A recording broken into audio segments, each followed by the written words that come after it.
Okay. All right. So I am calling the advisory committee meeting on March 31st to order at 6:31 p.m. Everyone's here except for Tim Martell. Pursuant to Governor Baker's March 12th, 2020 order suspending certain provisions of the open meeting law, general law, Chapter 30A, Section 18, and the governor's March 15th, 2020 order imposing strict limitation on the number of people that may gather in one place. This meeting of the South Board Advisory Committee will be conducted via remote participation to the greatest extent possible. Specific information and the general guidelines for remote participation by members of the public and/or parties with a right and a requirement to attend this meeting can be found on the Town of Southborough's website at www.southboroughtown.com. For this meeting, members of the public who wish to watch or participate in the meeting may do so in the following manner by finding the meeting at www.southboroughtown.com/remote meetings. No in-person attendance of members of the public will be permitted, but every effort will be made to ensure that the public can adequately access the proceedings in real time via technological means. In the event that we are unable to do so, despite best efforts, we will post on Southborough's website an audio or video recording, transcript, or other comprehensive record of proceedings as soon as possible after the meeting. All right. Okay, so we're going to start. Jason's got to leave at 8, so we're going to jump into this pretty quick. So we're going to postpone the minutes until after we meet with CPC so we can stay on substance until Jason has to leave. Okay, so let's see who's here, Jason. Do you know? You want to move? I see Andrew and Jen as members of CPC. And then I see John Parent, the sponsor of the Trails article, the sponsor of the St. Mark's article, and the sponsor of the flag article. Okay, I think Michael Weishan is here because of the flag. Are you sure Jen is CPC? I think she's here because of rec. She's the rec rep on CPC. Okay, sorry. All right. I don't know who Catherine McKee is. And I don't know. Okay. All right. So why don't you bring everybody in? It looks like, except for Sam and Tim, right? Mm-hmm. Iowa movement.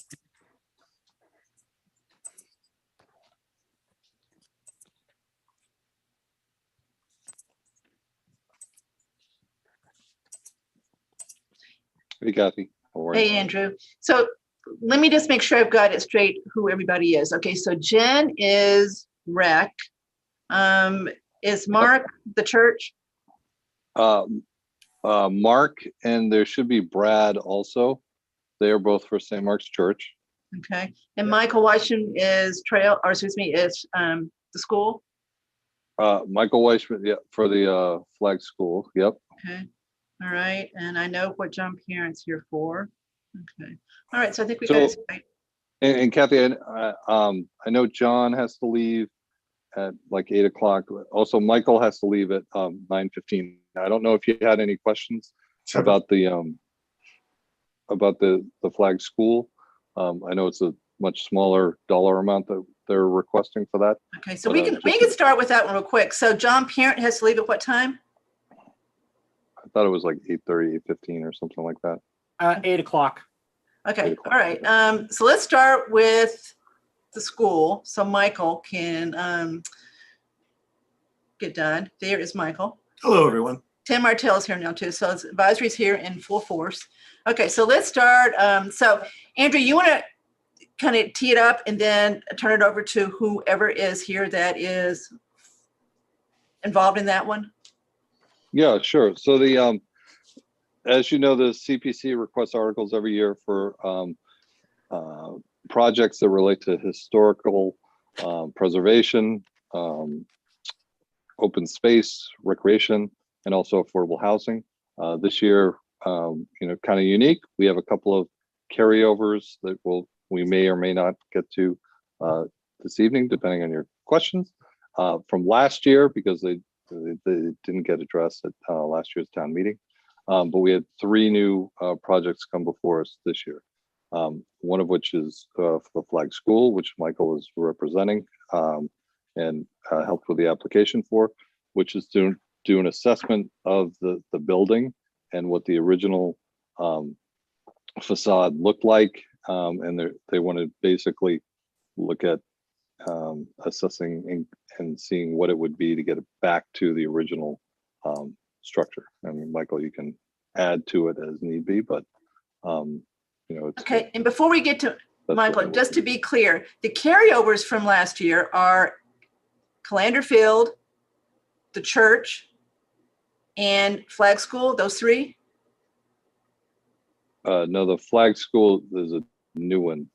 Okay, It what's carries over the, to church and Clander.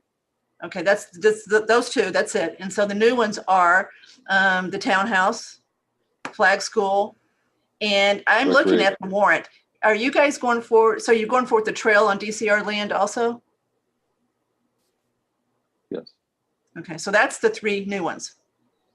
Yes. Okay, so I've got Trails. 5, right? 1, 2, 3, 4, 5. Correct.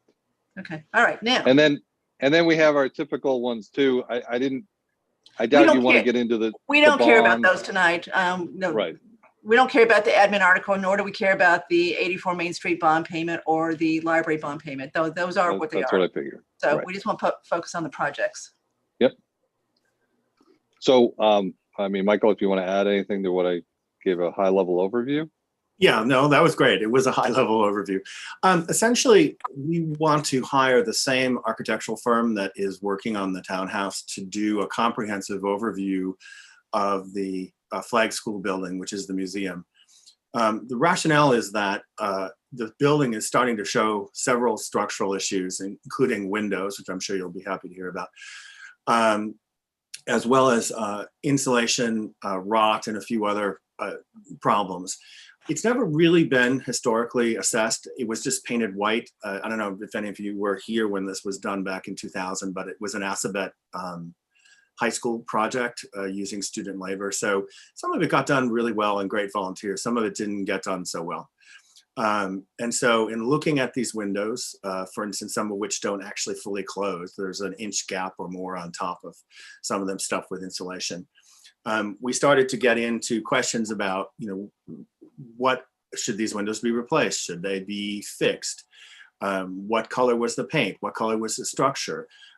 There's issues in terms of handicapped accessibility and the out of code stairway in the front. So essentially it's money to take a look at this project from an architectural standpoint, and so that we can go out and get some bids. I think we're actually hoping via both the commission and the society to do some sort of public-private partnership, because I don't think we're looking at a ton of money. That in town terms is probably $25,000 to $50,000 eventually for these repairs, which we are hopeful to raise a large part of. But in the meantime, we need this assessment, because otherwise we're just throwing sticks at the building without knowing what we're supposed to be doing. So do you know what the cost of the assessment is? Do you have it pinned down at this point? It's whatever the amount is from that's in the grant. I don't actually have that in front of me because it was Rebecca Deans-Rowe, our vice chair, who presented it. Is that $9,950? Exactly. What the warrant article that the CPC approved or recommended for town meeting, I should say. And you think that's a good number, Michael? I do. I actually do think that's a good number because, I work in this field. And so the historical paint analysis is a several $1,000s type of process to actually figure out what color that was actually painted in the first place. And the rest of it is for, an architectural service. And quite frankly, that's not a lot of hours at a normal architect's billing rate. I mean, I think they're being pretty generous in giving us this level of assessment for that amount of money. So Andrew, CPC is supporting this one, obviously, because it's on the warrant. Yes, we voted to recommend it to town meeting and fund it through the general, the budgeted reserve fund. Okay, all righty. So Michael, anything else you want to add on this one? No, it's pretty straightforward. It just, I would just make a plea for this in terms of being proactive about, figuring out what we need to do with these buildings, because where we get in trouble in Southborough is to act after the problems occur like we did with the flood in that building. So I think that this assessment is an attempt to get ahead of the game and to work on this while the costs are still fairly low, and while public-private funding is feasible for the future. So that's my spiel. And the Historic Commission supports this, obviously. Yeah, unanimously. Mm-hmm. Okay. All right. Okay, so I'm going to just go from top to bottom again. Jason? Only question is related to, it's a broader concept, Michael, but it relates to maybe funding for projects like this now or in the future. Is my understanding is there's a historic district designation that the town could get to help with grant opportunities. I'm probably not using the right term, but is that on Historic Commission's radar, for the future for projects like this to help with grant funding, et cetera? There's not a lot of grant funding for these things. I think what you're talking about is the National Register District, which has now been in the works with the State House for the last 4.5 years. We are supposedly in the last leg of this, and we'll have a report back from the state. It's an unbelievably arduous process. I won't bother you, but it requires study after study and meeting after meeting. At the end of the day, it is supposed to help release funding, but there hasn't been a lot of funding recently to release for these type of projects. I think we're writing a special letter for the Townhouse to get some additional funding, via that mechanism. But again, the amount of money here that we're talking about, unless there's something drastically wrong with this building that that we don't know about, the amount of money is not, not, I don't think, going to be a huge issue in terms of. Yeah, I'm fully supportive of what you're looking to do this year. I was just thinking about, while you were here, just the future and items that will come before us. Well, we'd love to. We've been pushing this really hard. We've had a bit of resistance from various parties. It's gotten kind of caught up with the Main Street issues and the downtown development. And it was mentioned multiple times last night as they were discussing the EDC proposals. I think people think it's a little more powerful than it really is. Because it's mostly, this level of it is mostly an honorific. If this were an historic district, which we would love to establish, and which historically has not been something the townspeople have been too excited about, then you would have funding for this, because there's multiple sources of money, both state and federal, for this. But without that level of designation, so far, not much. Okay, I think it was more the latter is what I was referring to. So that answers my question. I appreciate the time. Thanks for coming in. Andrew D. I don't have any questions. This certainly sounds like a worthwhile project, and thank you very much. Andrew P. So, Michael, I think what Jason was referring to is the MHC grants that, like, the Bell Tower had. Which I think they look for either, you're on the registry, you're on the state historic registry, or an historic district. Yeah, or historic district. The building is not on the state historic registry. I don't know why. However, when it gets time to do this funding, I think we would do what we've done with the Townhouse, which is, write this special letter to release those funds, because I think there's a side mechanism for that we were working on. To release that, what was an additional like 50,000 or something for the project. Yeah. I don't actually know what the status of that, Andrew, is. Are those funds come through? I haven't heard anything, but no, I think Jason's just looking, if we can try to go through that avenue Flag Road, Flag House. Why that building's not on the state register, I honestly don't know. It's like, here we have this great school, not on the state register, and we have South Union School, which we're trying to get rid of, on the national register. So I think there has to be, at some point, some review of this. We had started on this project just before COVID struck and have just been off track. So yeah, I think my only other question is the town owns that building, right? Yes. So, John, I don't know if you could pop over, but I think just making sure that you're okay and this is good for you and you'd have all the information you would need for your kind of facilities plan, if you don't mind commenting on that. If he's even there. Basically, no, this sounds like a very worthwhile project. I've worked with Michael in the past. I have no reason to believe that it's going to be handled in any way except exceptional. So from a facilities point of view, I'm in favor of this. Again, for the amount of money, it's definitely worth the study. It's a beautiful little building, and I think it's worth putting a little bit of money into this one. Great. Sounds good to me. Thanks, John. Okay, Judy. Yeah, John's opinion speaks to me too, so I have no questions. All right, it's going to be easy. Mr. Rooney? Yeah, I don't know if my question is more to Michael or to Andrew, but when I vote or look at these CPC articles, I always like to know, to the extent the information is available, about other potential projects pending.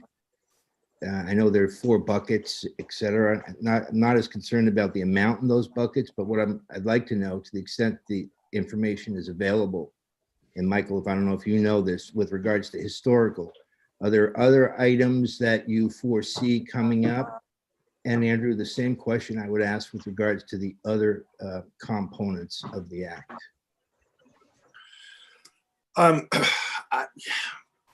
Obviously people can come to us with recommendations for CPC things that we then just forward on to them and recommend. I don't know of any plans that we have other than, to work on the reparations of this building, repair this building that is coming down the pike. I can't think of any, but Andrew can certainly speak to the rest of the larger picture. Yeah, so John, I think you know that every year the CPC reaches out to the different areas as well, asking for their plans, what they're looking for to do in the future. It's been difficult to get those plans for each group. I can tell you for each one of these, we have each one of the projects that we are promoting or recommending to town meeting currently. They have been vetted by each one of the groups as the #1 priority, and it should be done. In terms of having other more important things that are going to come down the road, we haven't been told of any that are forthcoming. So that's the best I can give you at this point. That That's no one great. said that Thank there's you. something more important. Thank you both. Appreciate it. Yeah. Okay, Tim.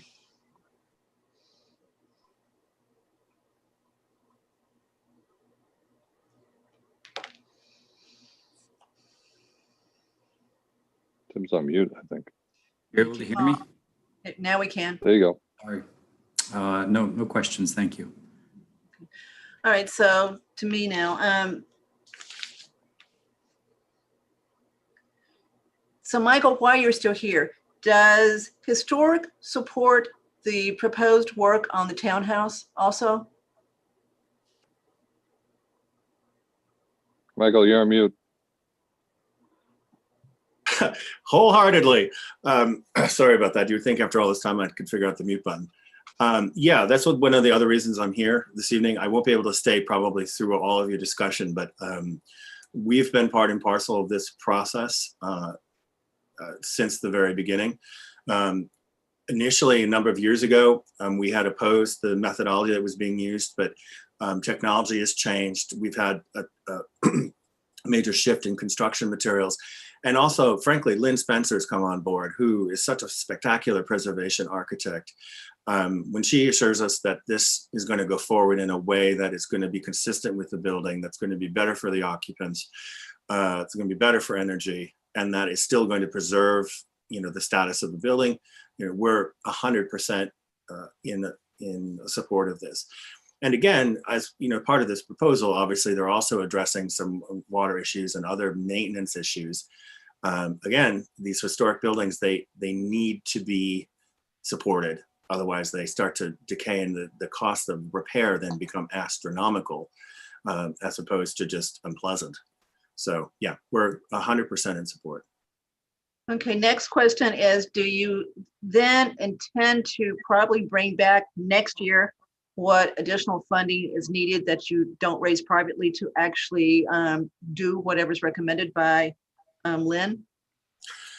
It depends on how far we get. I don't necessarily know we'll be ready for the next grant cycle in terms of, these monies wouldn't be released until voted upon, and then July, then she has to do her work.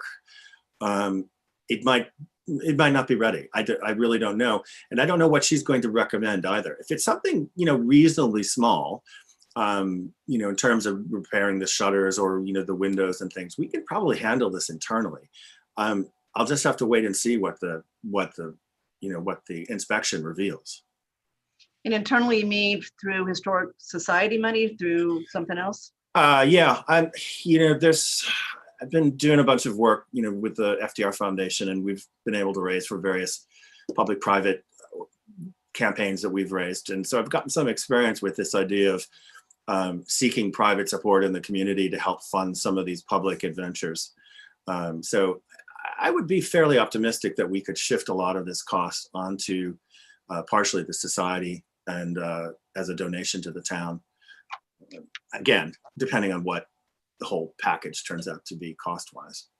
So advisory committee likes to hear things like that. So good. Okay.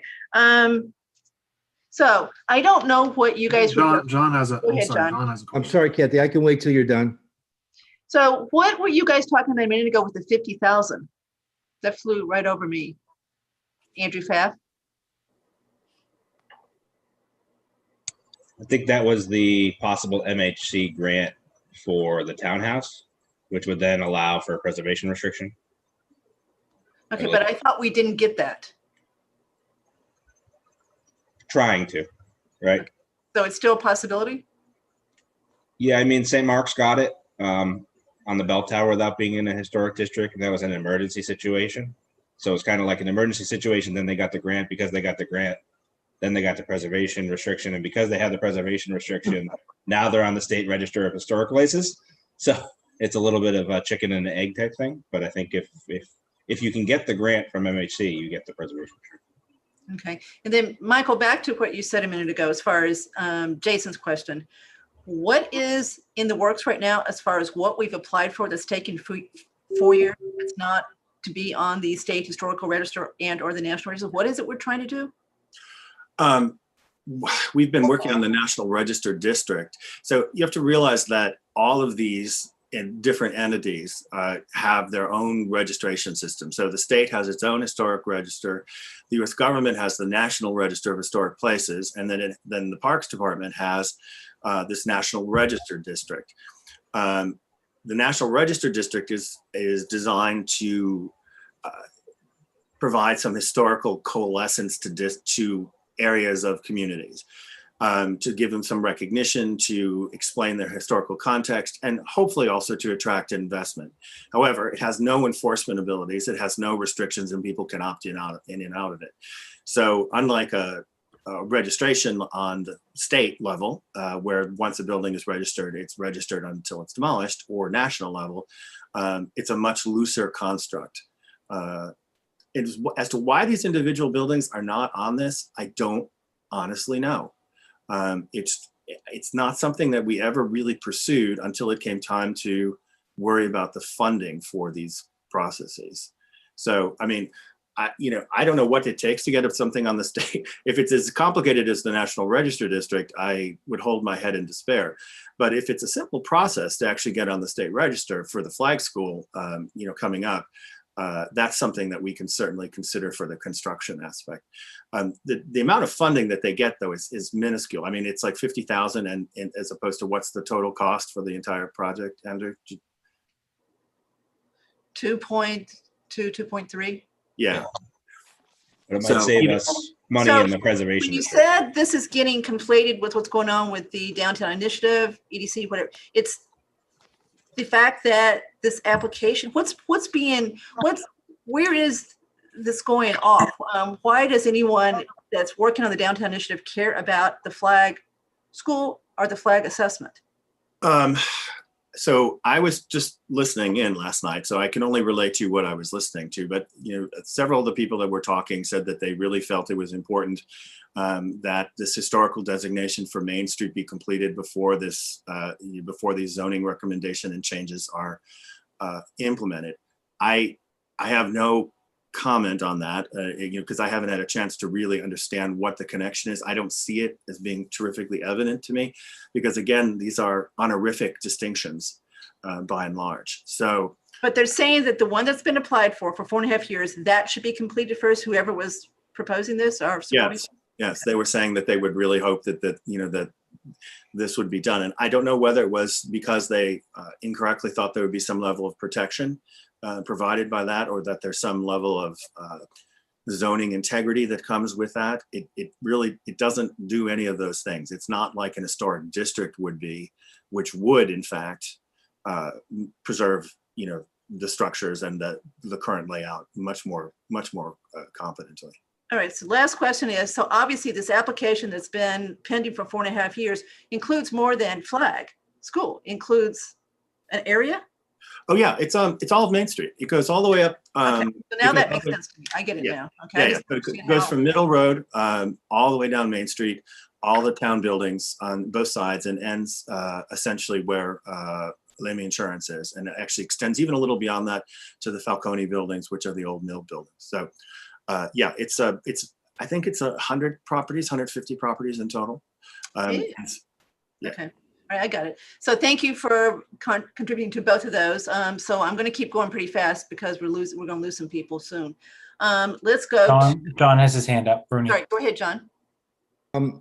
Andrew, I assume the time to submit for a project for next town meeting has come and gone? For next town meeting? Yes. This one coming, John, or? Yeah, this one coming. Yeah, this one. So the one coming up, yes, these are all the projects that we've budgeted for. Depends on what it is. We do have, our admin funds that if there was something that we wanted to like tee up and do some investigation work and for a bigger project in the next cycle, that would be possible. But yeah, otherwise, yeah, that's and especially with what we have in the townhouse. I mean, once we get into that, things might be pretty tight for a little while. So there is at least precedent for discussing additional projects, even though the deadline has come and gone.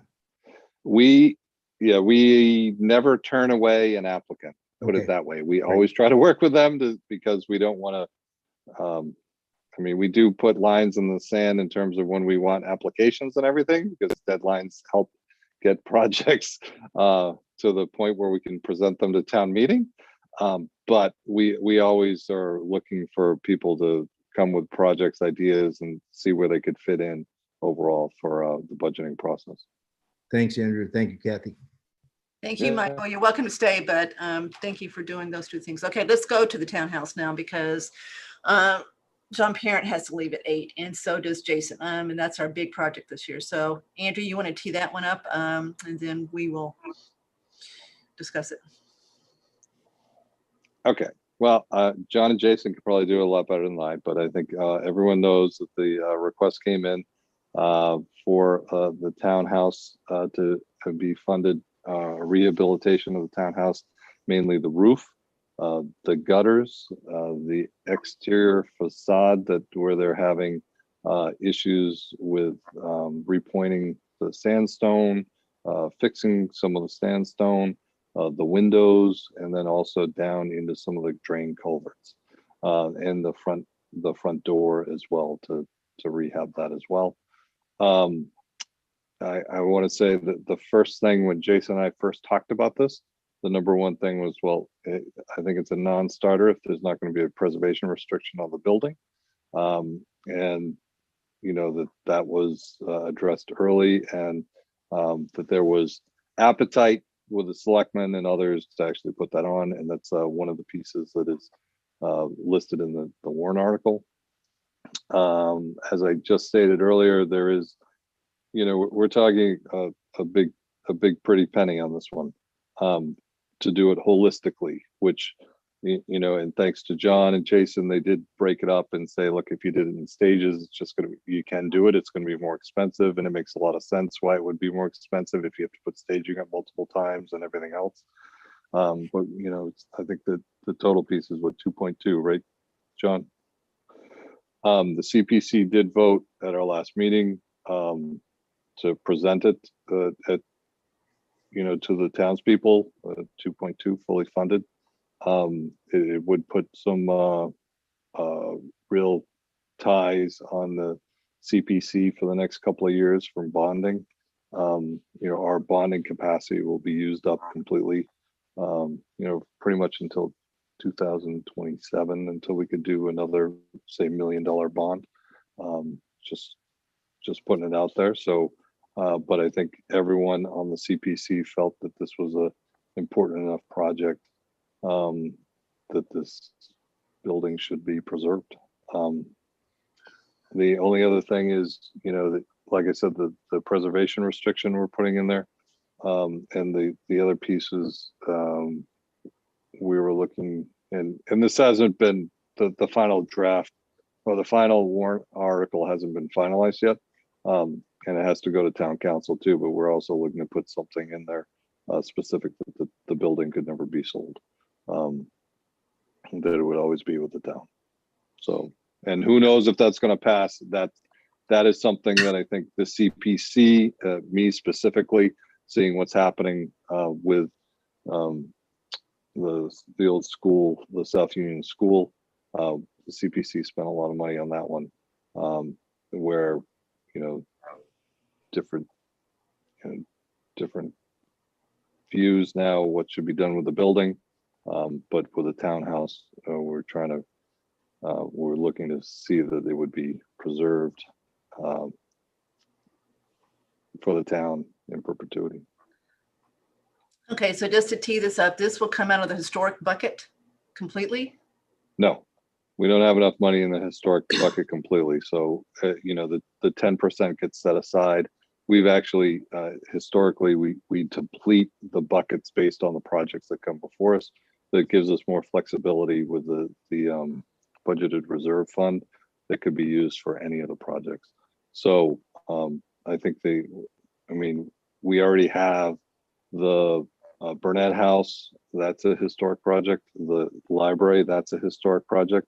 We have all our bonding is going to be used up on historic projects. So with the 10%, the reason 27 is when you can do, when you got, free up some more new money, is because either the library and or Main Street, 84 Main Street will be done, those bonds? they won't be done, but they'll be spent down enough that it'll free up bonding capacity for us. Okay. And there's a whole bonding schedule. We broke it out with Brian. We were looking at the difference between 20-year bonds, 25-year bond, 25-year long bonds. Brian really discouraged the 25. He said those were hard to put out to bid and get. So we're going with the 20-year bond. It saves, I think it was $500,000 by doing a 20-year bond. But it has to do with the spending down on the principal and how much is going to come free, based off of, we can only bond 75% of the revenue, or that's brought in from the surcharge, because we have to do the set asides every year for each bucket. So, have you, when you are trying to budget this and looked at whether you could fit this in with the revenue you expect, are you looking at the state's new match or its old match? Are you being conservative with what you think the state's going to match as far as making sure there's going to be enough money to do this? So I think you see over the years, we usually have an adjustment because we get more match than we ever budget for. So we're always very conservative with it. And that's, I've always advocated for that. And the CPC has always advocated for it as well. We try to be very conservative with what that match is going to be and not get over ambitious with what could be. So ideally, hopefully we'll still get what we, a higher match, but in today's environment, I'm kind of pessimistic about that. But Andrew, just to clarify, right, you can only, for your bonding capacity, you can only do it against your local surcharge, not the surcharge plus the match. Correct. Yes. Andrew, the bonding capacity, you mentioned 75%. If there were a project to come up say a good sized project, can you only bond 75% of that project if the project goes into a specific bucket? So no, you can, like in this case, so the townhouse, we'd be bonding 100% of it. And we're not bonding it all out of the historic. I mean, it's a historic project is what makes it eligible for CPC funds. But we're not funding it just from the historic bucket of funds that we get from the revenue or the surcharge each year. Most of that money is coming out of the general fund. What was the 75% restriction you mentioned? So, so each year, the CPC, when the revenues that come in have to get split, and 10% have to be put into a bucket, an account that goes to historical, 10% goes to housing, and 10% would also go to open space preservation. Okay. The bonding, okay, so of that revenue, say it's $100,000, right? We can only bond against 75% of that 100,000 because 10% still has to go. We can't do 100% of our revenue coming in because we still have to do that 10% to, say, in this case, open space and affordable housing. That takes up 25%. And then 5% we use for the administration piece. So that's the 25%. So you can bond, the majority of what you get for revenue or that comes in from the surcharge. You have to be able to always fill the buckets for other groups. You can't just take all the revenue and set it to one project and not have the set asides for the other two areas. Does that make sense? Does that make a good? Yeah, I probably should have paid attention in math class. I'm not sure, but I can talk to you offline about this with Kathy. I've got all the numbers too. So just so everybody understands what we're talking about here, for fiscal year 22, CPC is expecting about $511,000 of new revenue. 386 from the residents on the surcharge on the real estate tax bill, and the rest of it from the state match. And there's a special state match. They actually increased the state match, and then they also did a special state match. So that's where the 511 comes from. So we've got most of it coming from the town, but then there's still a big piece coming from the state, which is good money to be able to use here. So Andrew Pfaff, with what you said a minute ago, the bond. I just want to make sure that what John said, we all understand this. So when you go out to bond a project, are you saying that we can or cannot? We can bond the whole thing is what you're saying, but we're still limited on what we can bond based on the buckets and the accounts. Correct. The 386 is the number that you have to focus on for the bonding capacity. Right. Okay. So you can't, so it's a 386, then you take the 10% of the 386, the 39K, you put it in open space, put 39K in affordable housing, and then what you're left with. That's for bonding only. That's for bonding only. Okay. Just bonding capacity. Okay. All right. That So makes sense. basically you add up the debt service payments for the project and it can't exceed that amount. You might still have additional funding for projects that it comes out of the state match. But it just, for your overall bonding capacity, your debt service payments can't be more than that. So Andrew, is the bonding capacity related to the amount in an existing bucket?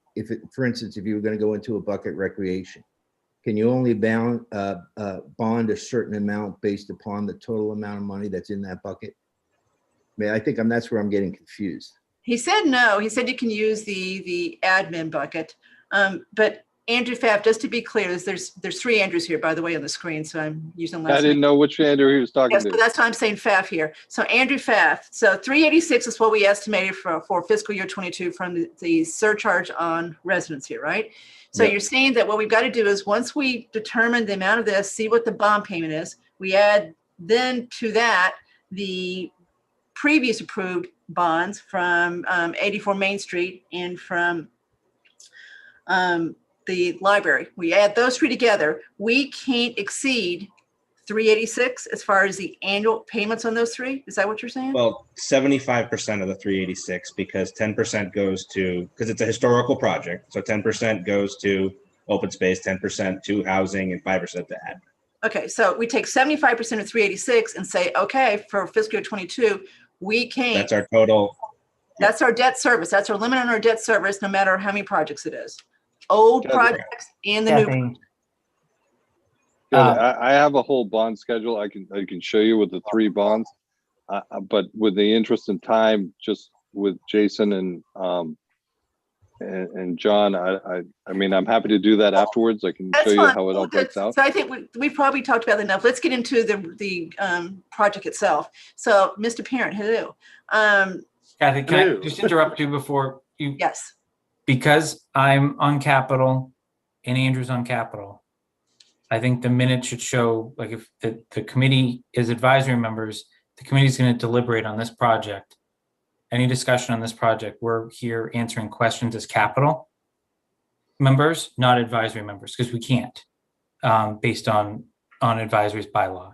So I think we need to draw that clarification, because this was a project that Capital Planning worked with Mr. Parent on and brought forward. So I think in the interest of transparency, similar to how we did last week when Capital Planning was here, that's how I would advocate, at least for this part of the discussion, we operate. Does that make sense? Not quite. So I thought about it earlier, Jason. So I think CPC is here tonight. Capital Planning is not here tonight. This is CPC we're talking to. So I think you and Andrew have the right as advisory members to ask questions to CPC as far as the projects go. But if you're more comfortable, you know this project, you probably have your questions answered anyway. So if you're more comfortable, then when we start asking John right now about the cost of the project, that's fine. Just you won't ask that question. We're definitely not voting. I guess I'm not comfortable. I feel like I need to be here as a Capital Planning member right now to help work, because John and I worked on this together. So Andrew can obviously decide what he wants to do, but I just think we need to be just very clear, just in the interest of transparency. So that's how I'm operating right now, but I don't know how Andrew P feels. Yeah, I know enough about the project. I'm abstaining from conversation. Let you guys sit for a moment. Okay, so John, why don't you walk us through the cost of the project and assure us that you think there's enough money in this that's budgeted to cover that and any contingencies? Well, good evening, everyone. First of all, basically give you a real brief overview, because I know time is an issue tonight for a lot of people. Basically, we worked with Capital Planning, and we had the support of the Board of Selectmen, and we went forward and did a building envelope study on the townhouse in the last year. What the study revealed was a lot of deficiencies in the building. In a building of this historic nature, these need to be addressed. They include the roof, major masonry issues, sandstone issues, needless to say, issues with the windows, as I'm sure many, if not all of you, are aware of over the years. Problems with the copper gutters, front doors need to be replacing. Basically, the building itself, the exterior really needs some love and attention, and it needs to be done in a fashion that can restore it to its previous state, the way it was designed to be. Now, we could go other routes and throw things in, get it done quickly, maybe do it for less, but you are going to get an inferior product if we go that route. And given the nature of the building, what it serves as, and how important it is to the town's history in the center of town itself, I do not recommend a cheap route in this instance. That's why we went to the CPC.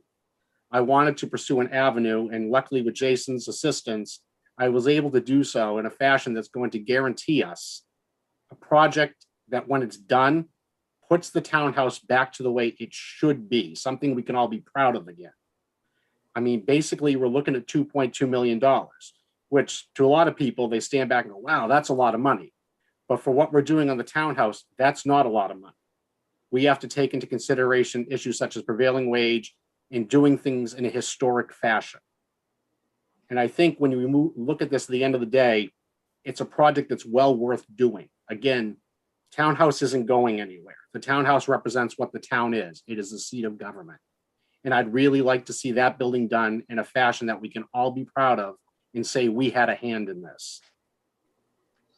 All right, now you're talking to the finance committee of the town tonight. Convince us there's enough money in this proposal to cover contingencies and the cost of the CR. The contingency in the proposal was 15%, which is a hefty contingency. But again, we like to be conservative when doing this. This proposal was prepared by the architectural firm of Spencer, Sullivan and Vaught. And Lynn Spencer, who is an architectural historic preservationist, worked in on this project.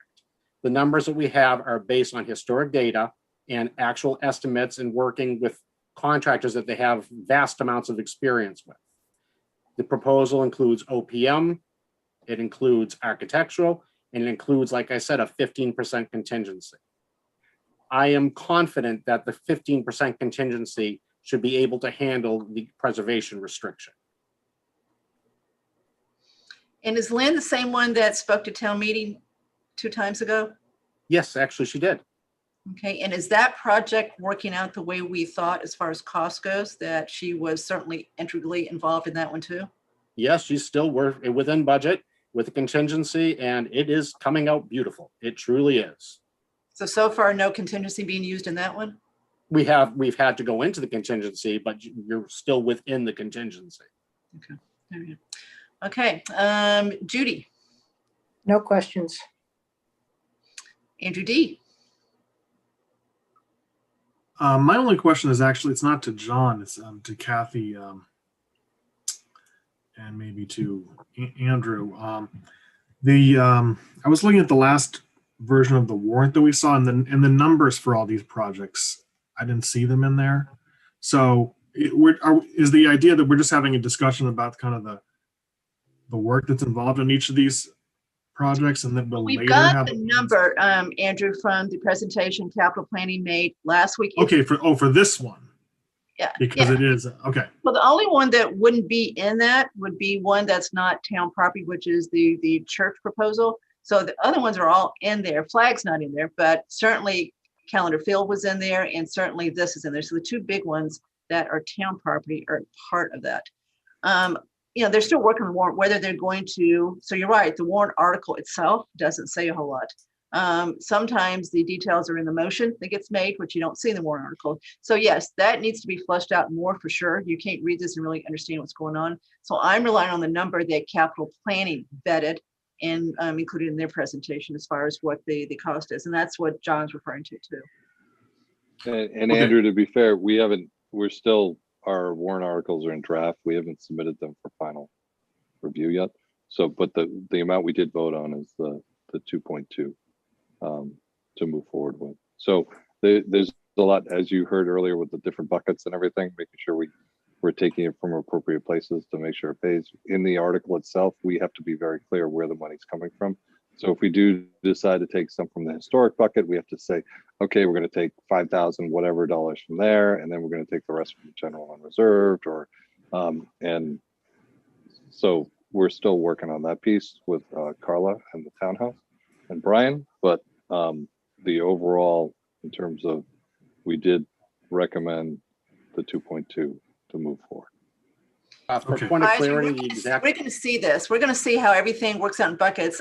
Probably. So Andrew, I've got what Carlos done so far, but I wasn't going to show it to everybody too. I know it's really done when you guys really have finished your work, so we can really see how the buckets turned out. So we're going to do that separately. We just got to talk about the projects. Andrew, is it true that this is the biggest CPC project that has been approved besides the Beals land? Thinking. I can't think of a bigger one. Yeah, I can't think of a bigger one. But So I echo what John said too. I mean, we're talking about the Townhouse. So that leads to another question in my mind. So under this proposed project, how long do you think it would last? Like, we wouldn't need to do another thing like this for X number of years. realistically, Andrew, your masonry, you're talking decades, most likely, easily, if not approaching a century. Painting is going to be the thing you always have to address maybe every decade or so. I mean, that's realistic. Your roof, 30, 40, 50 years, depending on, situations. The copper downspouts, when done properly, you're pretty much looking at the original ones on the building. So that tells you how long the lifespan is on them. So painting is your big issue. If you keep up with your painting, you're going to get a worthwhile project that's going to last. And again, that is why we're going this route. I want to make sure this is done right. If we're going to do this, we need to do this right. This is one of those few projects where you're going to hear me say, you can't cut corners at all on this one, just because of what it is. And Andrew, the other thing too, I think that's important is, I think John said this in one of the other meetings, and if you didn't, John, feel free to correct me, but there was a lot of discussion in the CPC that they felt that there was years of neglect on the building overall that's got it to this point that it's going to be so expensive. And no way am I saying this is anything to fall on John, because John hasn't been here for the century plus that the building's been there. But I think it's important that the town starts looking at these buildings and takes better care of them as they go forward, so that we don't have to spend 2.2 plus. So I think that was the other thing you were going to say, John. It's a little bit more than 2.2. There's like 30,000 more or something. Yeah, the exact number is 2.2, 38,284. Yeah. So, and there was a lot of discussion, and some CPC members were on the fence of whether or not to even fund this, to kind of bring attention to the town that you need to take care of your buildings, and it's the town's fault that they didn't take care of this, and we're at this point. The CPC funds are not here for maintenance, okay? We're here to really preserve historic buildings, and they're supposed to be set up to support things that the town normally wouldn't fund. In this case, we want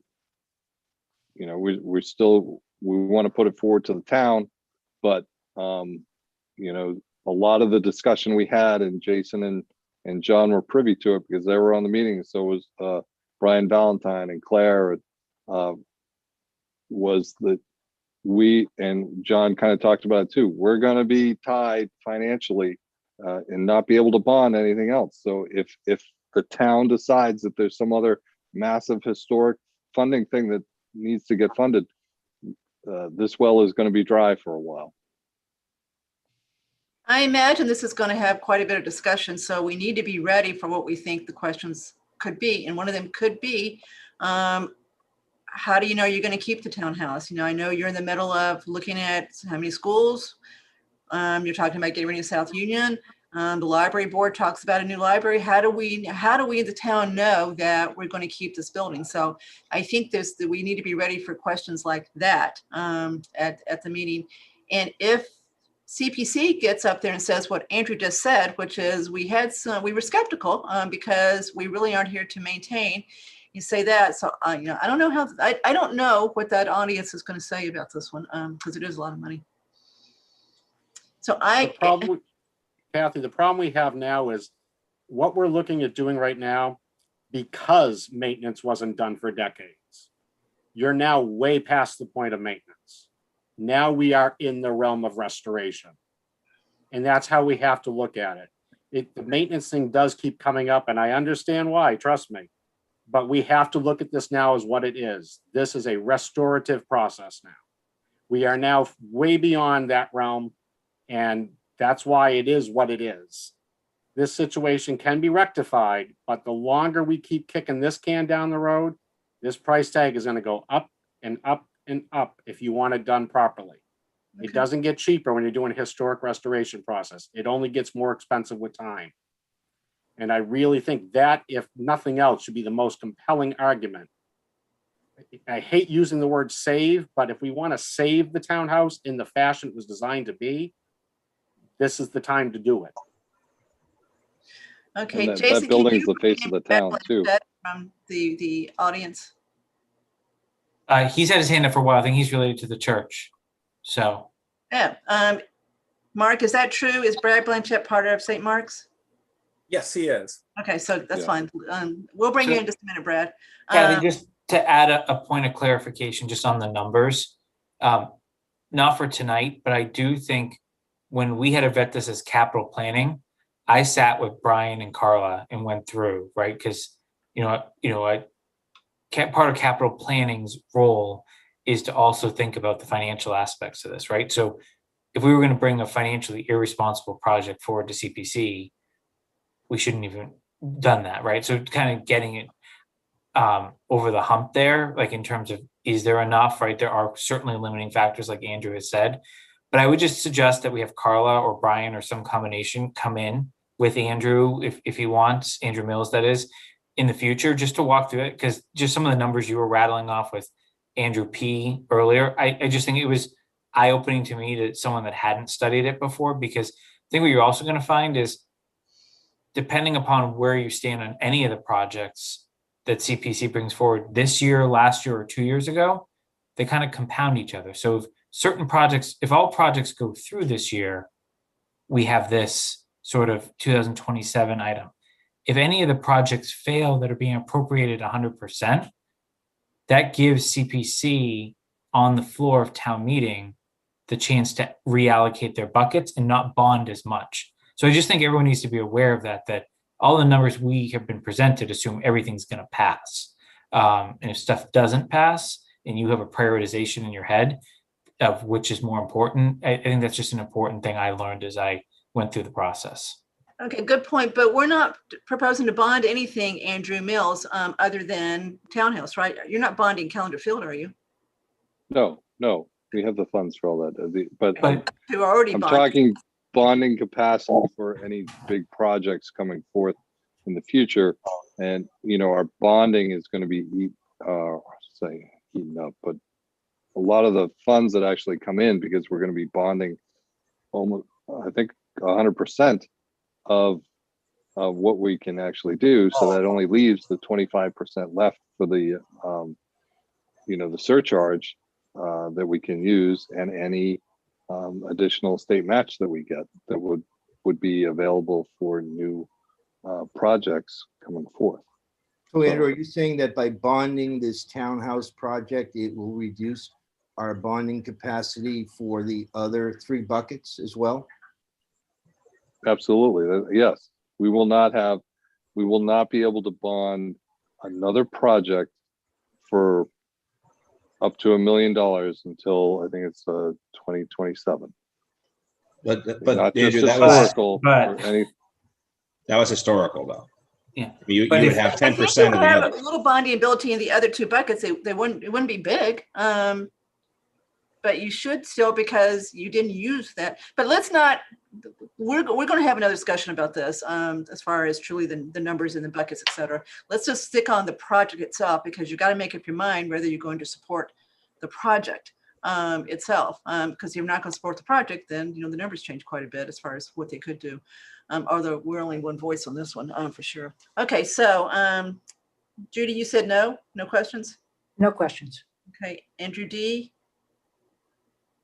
I already asked a bunch of questions. Sorry. All right, so do you have any more? Apparently not. Andrew, So just following this through, do you think that before our next meeting, the numbers that you were talking about the extent to which this will restrict the future bonding capacity of CPC projects, that we could see that illustrated just in like a spreadsheet or some basic? Yep. So I've got the spreadsheet. I'm looking at it over to my left, but when Andrew said they weren't quite done, I didn't want to show it to anybody yet. They really are Whenever done. it's done. So we've got the numbers, and it makes sense to us. So we will look at it. Okay. Mr. Mooney. No, I've asked my questions, but I still have some questions. I don't want to hold up everyone's time. I think I can do it offline with Andrew Mills and you, Kathy. But from what I'm hearing is that when we vote, if we vote to support the townhouse renovations, it certainly is going to impact our bonding capacity. And the question is, if there's anything out there that a member believes or thinks is more important, how that would impact the vote. But again, I can talk with Andrew offline about that. And again, we're only talking the bonding capacity of the CPC. I'm not talking the bonding capacity of the town. I understand. Yep. Okay, all right. Yeah, I got that. Thanks, Andrew. Yeah. All right, Tim? Worth saying, not that I really support it, but if you're worried about the bonding capacity of the CPC, you can always go to town meeting and try to get the surcharge increased, which would also have the added benefit of increasing the state match. So I'll just throw that out there for you. I actually think that's something we should talk about, Andrew Mills. You know, we've got the lowest one, right? You can go 1% to 3%. We picked one when we adopted this in 2002, whatever. And as far as I know, no one's really ever discussed trying to raise it. It's really small bucks on people's tax bill. If your house is worth $500,000, you take off 100,000, so that's 400,000. Multiply that times 15%, because I can do that better. That's $6,000, and you get 1% of that, so it's $60 on a $500,000 house right now. So the most you could do is increase it to 180. So, I know, I sit here and try to, save pennies all the time, but because you get a state match to go with it, again, anytime you can take a piece of money and automatically get someone else to give you more money to go with it, it's a worthwhile thing to consider. So I don't know, Andrew, if you guys at your meetings ever talk about seriously considering proposing that, but it's probably worthwhile. When they do the match, they do several rounds of it in the towns that. Okay, I can't hear. A little hard to hear you, Tim. Sorry, is that better? Yes. Yep. Yeah. So when they do the match, they do multiple rounds, and the towns that do the 3% get to reach into the cookie jar more than once. Yeah. So Tim, if we had 3%, Tim. if our surcharge was 3%, and it looks like we're going to get $125,000 for fiscal 22, what would that 125 go to? Would you think? Do you know? Well, at least what, 375 plus. I think some of the other matches are another, depends on the town, but it's like between another 20 and 100% of the total. So not only would you get the proportional match, you get more, is what you're saying. Correct. Okay. So Andrew, we don't have to get into this tonight, but it's something you guys might want to talk about as far as your view of the world going forward, because there seems to be a much different view with the advisory now than in years past. I think it's always come up in conversation, so I'd be happy to talk to you offline and see if there was a joint force to make that happen. That could be very well something we'd look to for next year. All right. So Andrew, D. I was going to say, so this is kind of similar to the meals tax, and there would be basically a tax on. No, this is not similar to meals tax. Meals tax is passed through. Well, yeah, okay. Well, yeah, where I was going with this is that some of the people who would be paying the tax are people that don't yet live in the town, right? Like the meals tax. Okay. That's true. If you move here later, Yeah. you pay it. That's true.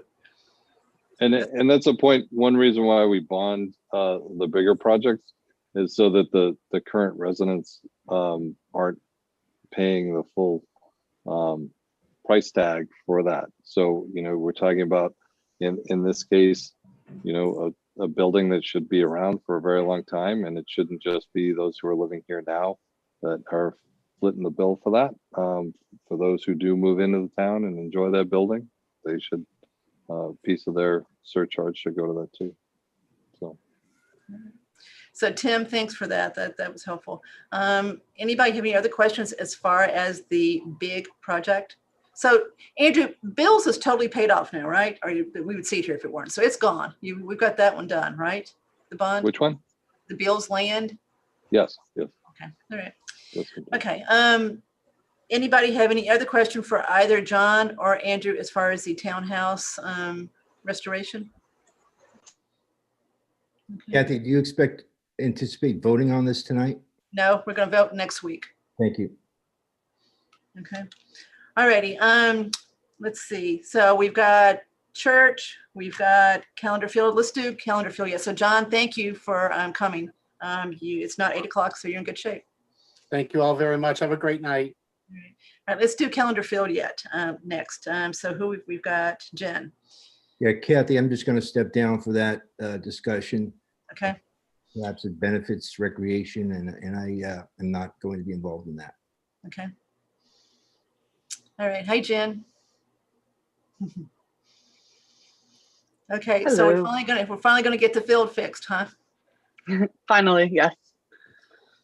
So, as you know, we've been talking about this for, 3 years at least.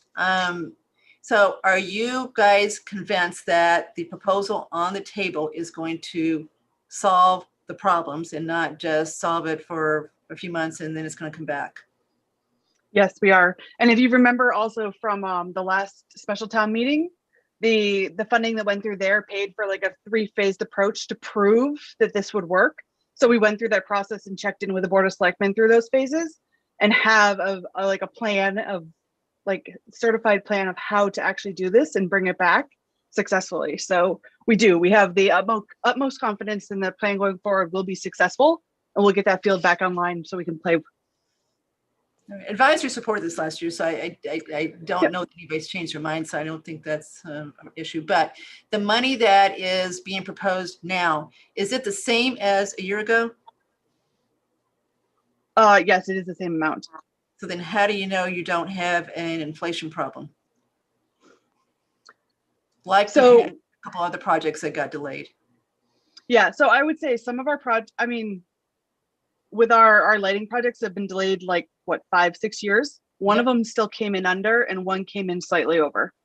So, and also we had, when we went through this process, I think it was a year and a half ago through the checkpoints with the Board of Selectmen, like part of that was also validating that yes, we can do it, and yes, we can do it within those funds. So as of fall 2019, like that was still valid. So going into town meeting. Okay. Not to pick on you, DePietri had a problem because it waited so long. Okay, so is there a contingency built into the number? What's our number? 236? The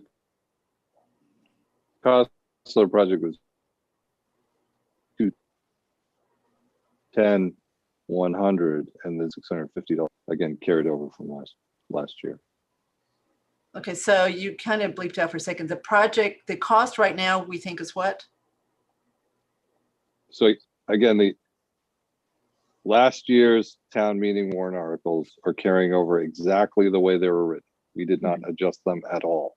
Okay. So the way it was written and the cost of the project that we were advocating for was $210,100.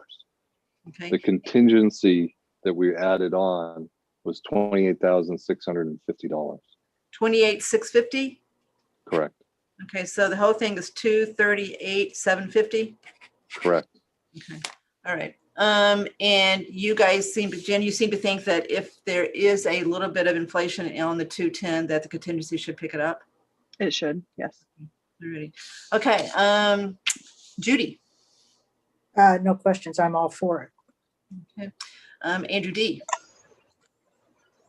This is something we had talked about right last year, so I don't have any further questions. All righty. Mr. Mooney. I think he was recused. He stepped away for this. Oh, that's right. Sorry, John. I'm not doing my job here. Tim.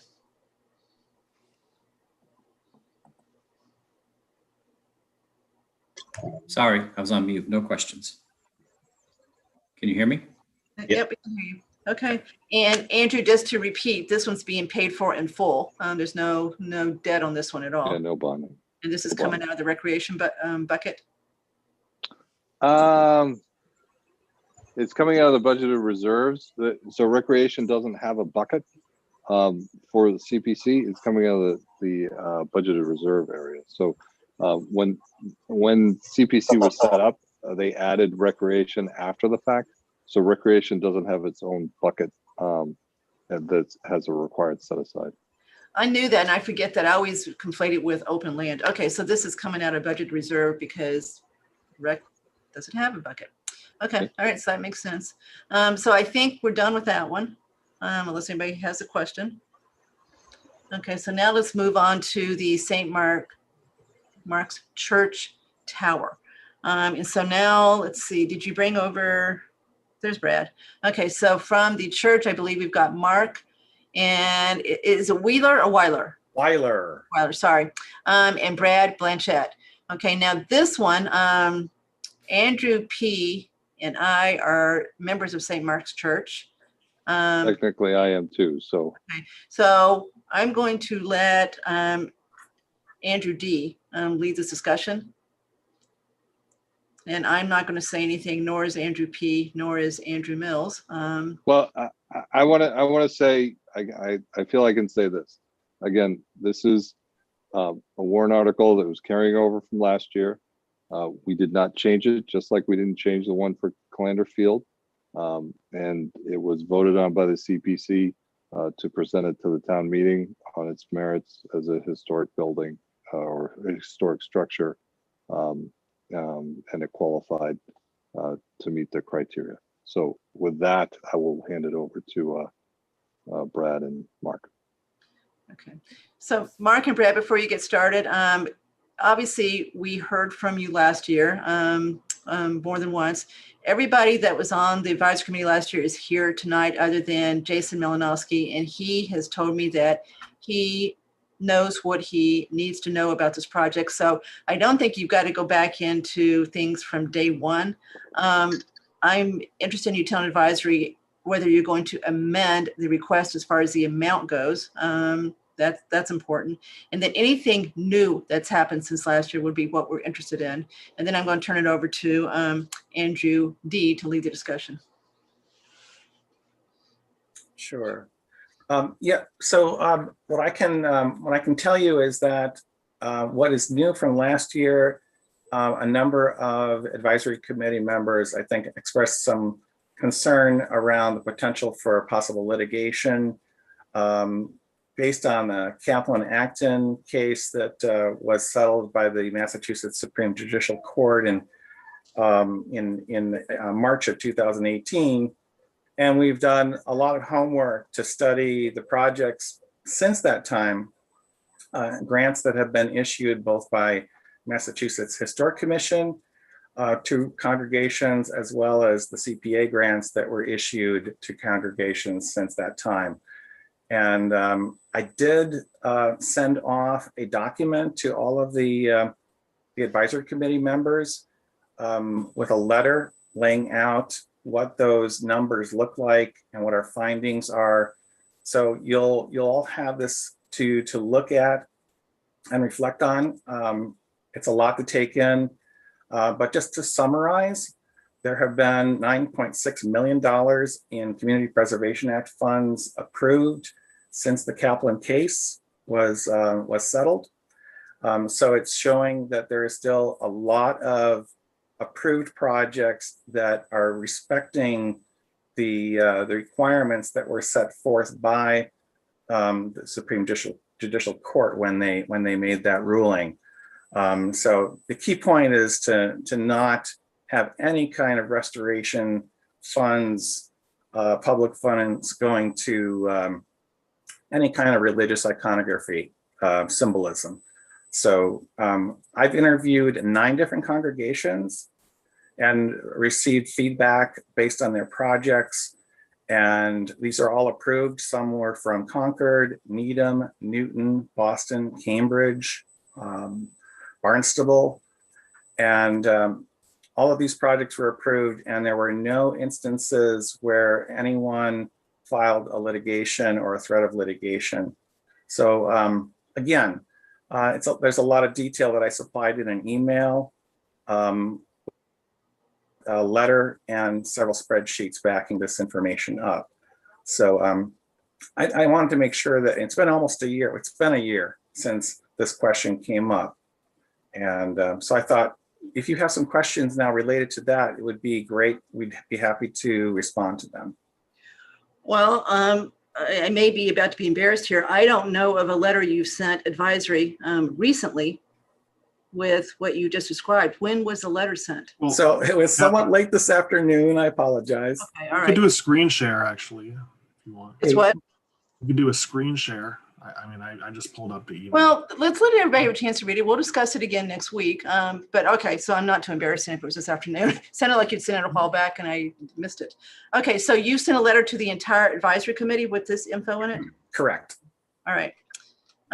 So we will read that letter and we will discuss this next week when we take our vote. So tonight's just your chance then, if you want to, again, big picture, let us know what you want us to know to be able to discuss this next week. Sure. Mark, before you start, Mark, I want to thank you. I had some concerns on the application of that case, and I really appreciate your efforts to go out and collect that data. And I'll look at it. And again, I appreciate your efforts in being responsive to that concern.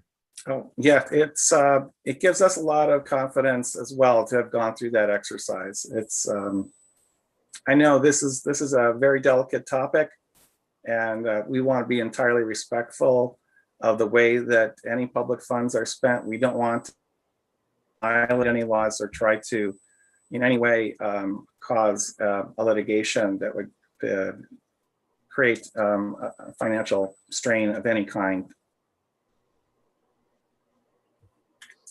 So what I want to do is, if I could just, so I think what I understand from the tenor of the other conversations that you had about projects is that you wanted to have a bit of a summary related to the needs around what the project consists of as far as scope of work that's remaining, and you want some verification of the funding sources. So with that in mind, if I may be allowed to share my screen, I would be happy to summarize that for you.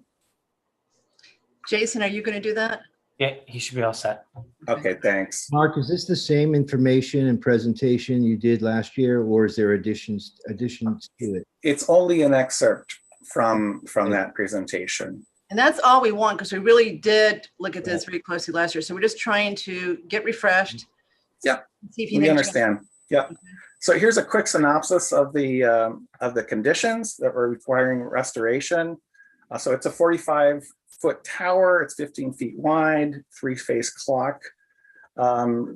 As you can see, I don't want to avoid, I'll just summarize for you. There's been a lot of mortar shrinkage and seepage and water penetration from the top of the tower. And there has been delaminating of the stone. So it's really a structure that consists of wood timbers, brick, and then a stone facing on 4 sides. And it's freestanding tower, and it's a classic Gothic arched type of tower, has the buttresses that are stepped, that which is very common that you see around, it's modeled from, buildings in Kent, England. So there's that delamination. There's buttresses that are in a state of failure, stones that are cracked and spalled. And there was phase 1 work that was completed to address the water penetration issue at the very top.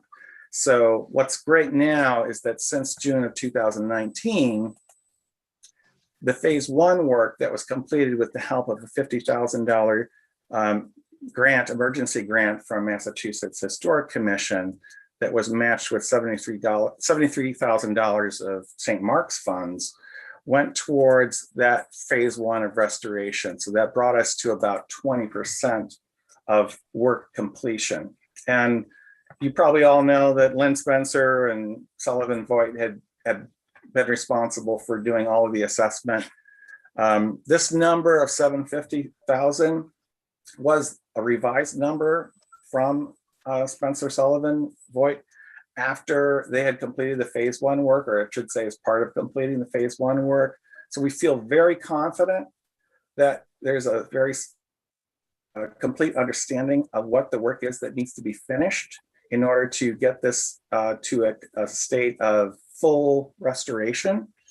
And so just to share with you, the $750K of the project, $123,000 had been spent. That leaves us with a balance of a remaining work effort of 627,000. And our proposed funding sources are laid out right here. So you can see what's highlighted in blue is our $300,000 CPA grant request from CPC. And there's the parishioner contribution amount that's remaining to be spent from a total of 350. And we have an application for a request of 50,000 into the Massachusetts Historic Commission for their round 27. So there you see the balance. These numbers tie up between 627K here and 627K there. Okay. And Mark, you mind if I jump in for a second? I Go ahead. know we were talking about this a little bit earlier. The state, every year, the MHC releases anywhere from $800,000 to $900,000 to the entire state. And so the max that we can ask for is 100,000. And they've never given out 100,000. They usually give out 50,000. We got that emergency grant. I forget if it was Mr. Malinowski or I forget. One of the Andrews had mentioned it. We got the emergency grant, and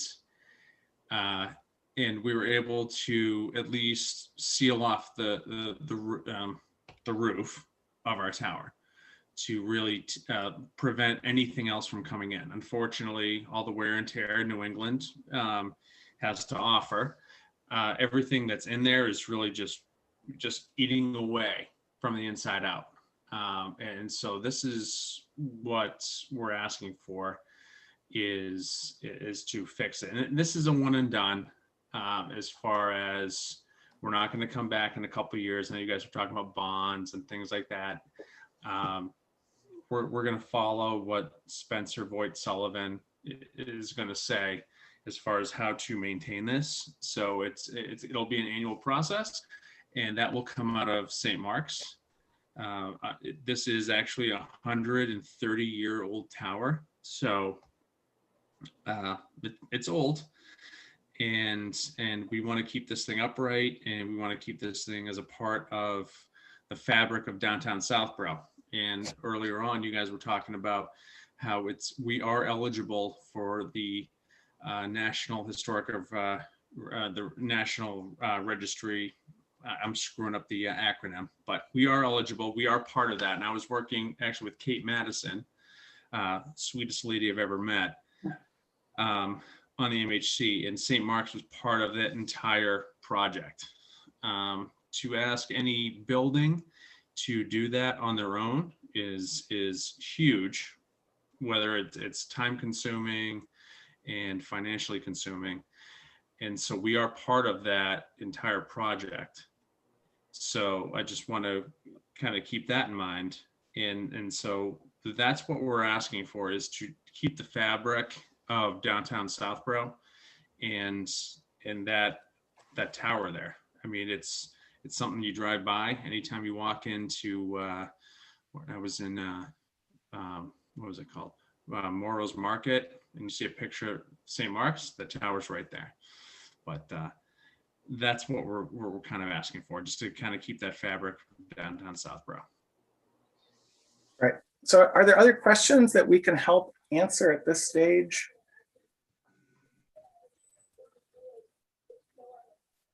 Andrew D, you should call on people. Yep. Tim, do you have any questions? Tim No. Martell? Okay. I'm a member of the parish as well. Yeah. So Okay. does that leave of the advisory committee members, the ones who are not members of St. Mark's, just Jason, Judy, and John, and me? Yeah, and John is not here for a moment. He's got a dog with a rabbit in its mouth. So he's out for a moment. So it's Jason and you and Judy. Okay, so Jason, do you have any questions? So I appreciate the update in the data. I haven't gotten through your email from 5 o'clock, but I think that's helpful because I did follow the conversation last year. I guess you both were listening to the dialogue before your project. and clearly heard that there's a lot of projects in the queue for this year. And depending upon how they all fall out, it may limit our ability to fund future CPA projects that we honestly don't know what's coming down the pike. Given that this is a building that does not benefit all members of the Southborough community, yet would be funded in portion by any of us that pay taxes in the town, how would you think we should be prioritizing this, and why do you think that if we had to prioritize it should be at the top of the list or near the top of the list as compared to other projects that maybe all taxpayers have access to? So the tower was constructed, like I say, it was freestanding. It's separate from the church. It's a very prominent component of the downtown landscape. That clock has been there, and it's served as the de facto town clock since it was constructed for 130 years ago. It's part of the fabric of the town. So I would say that in terms of maintaining the appearance and the ambiance of a historical New England town, it continues to serve in that role. And if it's left to not be cared for in an adequate way, at some point it no longer becomes part of the landscape, just like other things that through certain amount of decay and deterioration slowly fade into the sunset, as far as things that used to be part of the town that are people will look back and say, oh, I remember that, and it's not there anymore. So this is an opportunity. I would say this is an opportunity for the town to make an effort to preserve and to follow the ideals of the Community Preservation Act with respect to historic preservation. And that's really all we're really living into with this project. It was constructed with the funds of a prominent citizen. That citizen was also instrumental in the creation or the construction of the Southborough Community Center. So we're just trying to preserve that footprint, that impression, and that appearance that was established 130 years ago. That's our goal. Brad, do you have anything else to comment? Yeah, I mean, and I know a lot of people get confused of the fact, like, oh, why can't we use this money for a new school, or why can't we use it? You guys, I live in Northborough, but I mean, you guys have a beautiful fire and police station. I'm talking about CPA funds. No, exactly. So what I'm saying is, I mean, some people get confused with like, well, why can't we use this money for something else? The fact of the matter is, and I don't have to remind you, but like, it's this money is earmarked for historical preservation, open space, affordable housing, and things like that. The fact is, the church itself was founded by Joseph Burnett. I mean, this guy is like the patriarch of Southborough, and the tower has been part of the fabric of downtown since 1891. And I mean, this is really like a one and done. And if anyone that works in corporate America, it's like, you can't just kind of sit on money. It's use it or lose it. And the fact that, yeah, I really apologize. I unfortunately had an 8 o'clock commitment. So I'm sorry. Yeah. I guess I understand where you're going with your line of thinking. I would just say we just heard from the chair of the CPC that we have a funding issue within CPA funds. We don't have money left in the buckets if we approve all these funds. So You have my email. I'm more than happy to have a chat, but I think that's what the hurdle I need to get over to vote in favor of this would be, why should this rise above, town-owned parcels in properties? Jason, just to be clear, the CPC has enough funds to fund everything that we are putting to town meeting. But it limits you to 27, I guess, is Yeah, on bonding.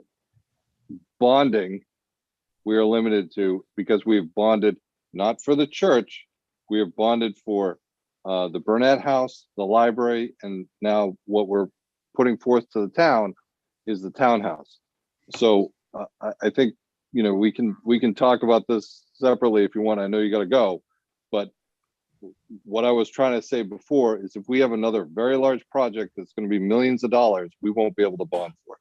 That's what I was trying to say before. Thank you. Appreciate it. Yep. Okay, Jason, we will catch up with you. Okay. Okay, Andrew, keep it rolling. Judy?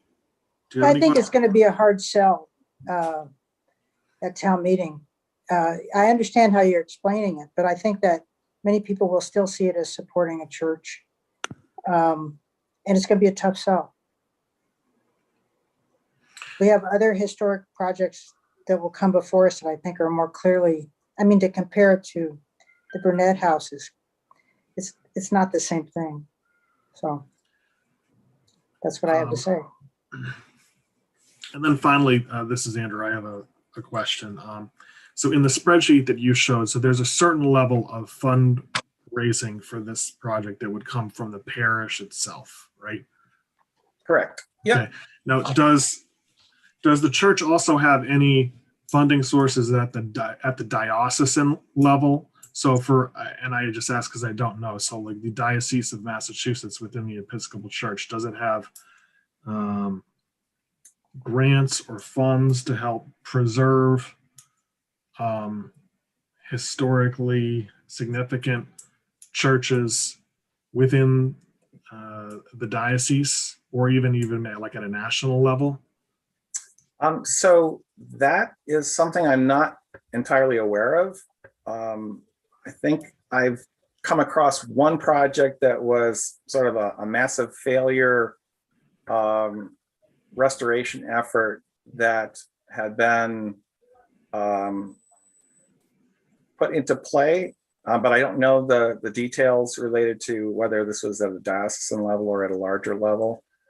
But I suspect that we are way down on the list of those types of, again, where this is not related to the diocese will work on providing funds for things that are not eligible really for CPA, like an actual worship space.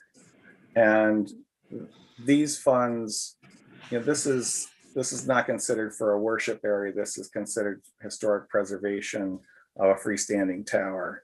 So if that helps you at all to understand, my understanding is that the priorities are on, if there's a diocesan preservation fund, restoration fund, it's really going to worship spaces that, Kaplan and Acton are, have definitely closed the door off to those funding sources through CPA. And also too, to Mark's point, those funds will go to congregations where the building itself will fall down and they have no place to worship.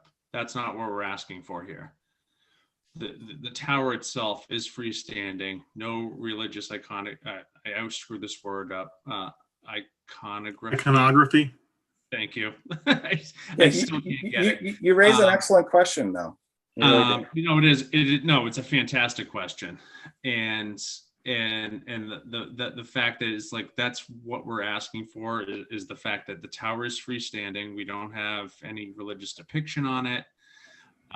It is a freestanding clock tower that has been part of the fabric of historic downtown Southborough since 1891. I understand, for some folks, it's a hard sell, but we're not, the Kaplan case, we are not trying to forward our own religious ideology or anything like that. It's strictly for the historic preservation of downtown Southborough. And we've looked and we've spoken with different churches who have asked for the same exact thing, like even Newton. And Mark, you can feel free to jump in. I think they just asked for over $1 million to preserve their tower for an Episcopal church recently, and it was approved with no pushback, no litigation, etc. It was more about the historic preservation of something that was in downtown Newton. And Mark, can you jump in? Certainly. Yep. So March 1st, the City Council of Newton approved $1.43 million CPA expenditure to Grace Church, Newton Corner, and they have to match those funds they have a significant tower structural failure issue that they need to address, and the entire structure was designed by the same architect that designed our building but didn't design our tower, so we should probably be grateful for that.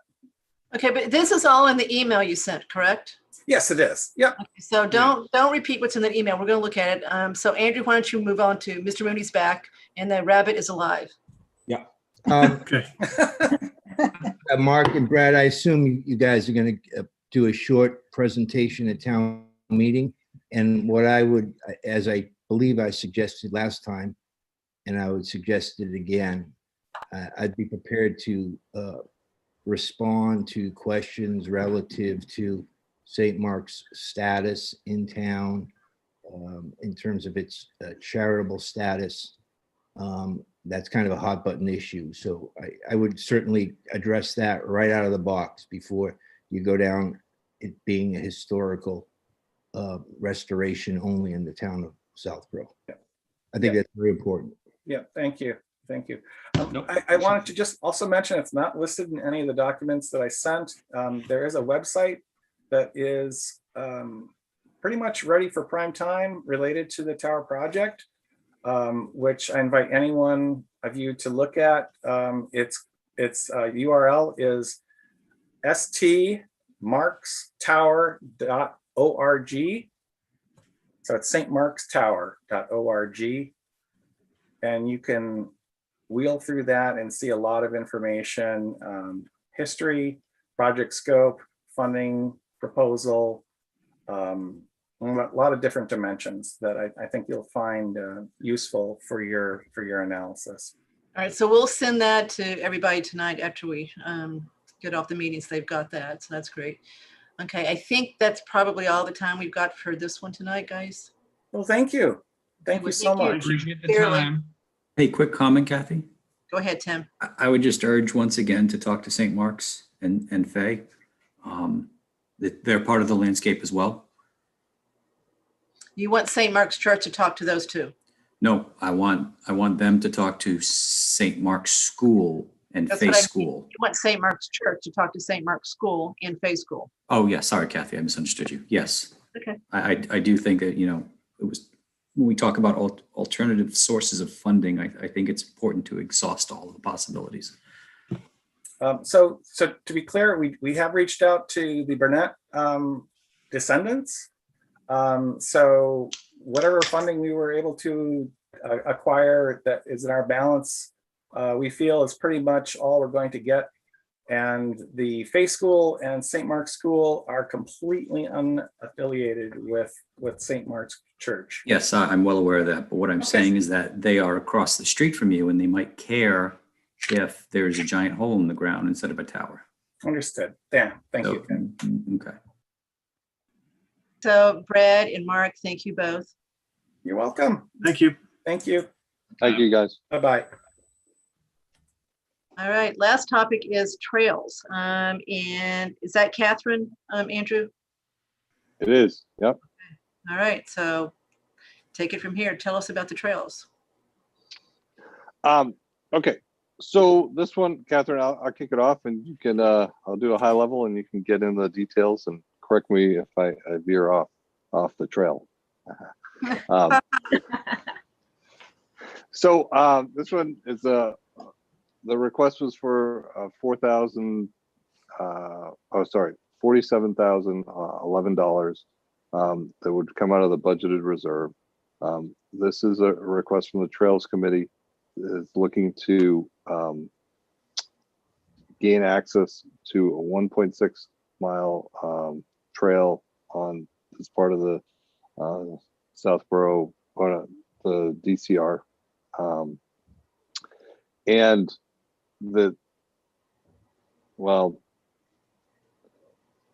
then I'm going to let Kathy go from here.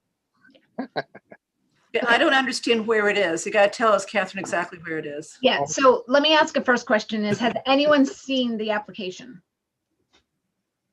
Okay, that would be really helpful to take a look. So can I circulate it after this meeting so that it sounds like you guys might be voting another meeting? Is that next week? Yeah, we're going to vote next week. Okay, so I think it'd be advisable for everyone to take a look at that, and I'm happy to circulate it after because it shows a lot of stuff. Second question is, can I show my screen? Because when we're talking trails, it's really easier to do it with maps. So if someone could enable me. Just please do, then follow up and email us a copy so we can attach it to the minutes. Oh, absolutely. Yeah. So Andrew P., I'm making her a host or co-host. You agree?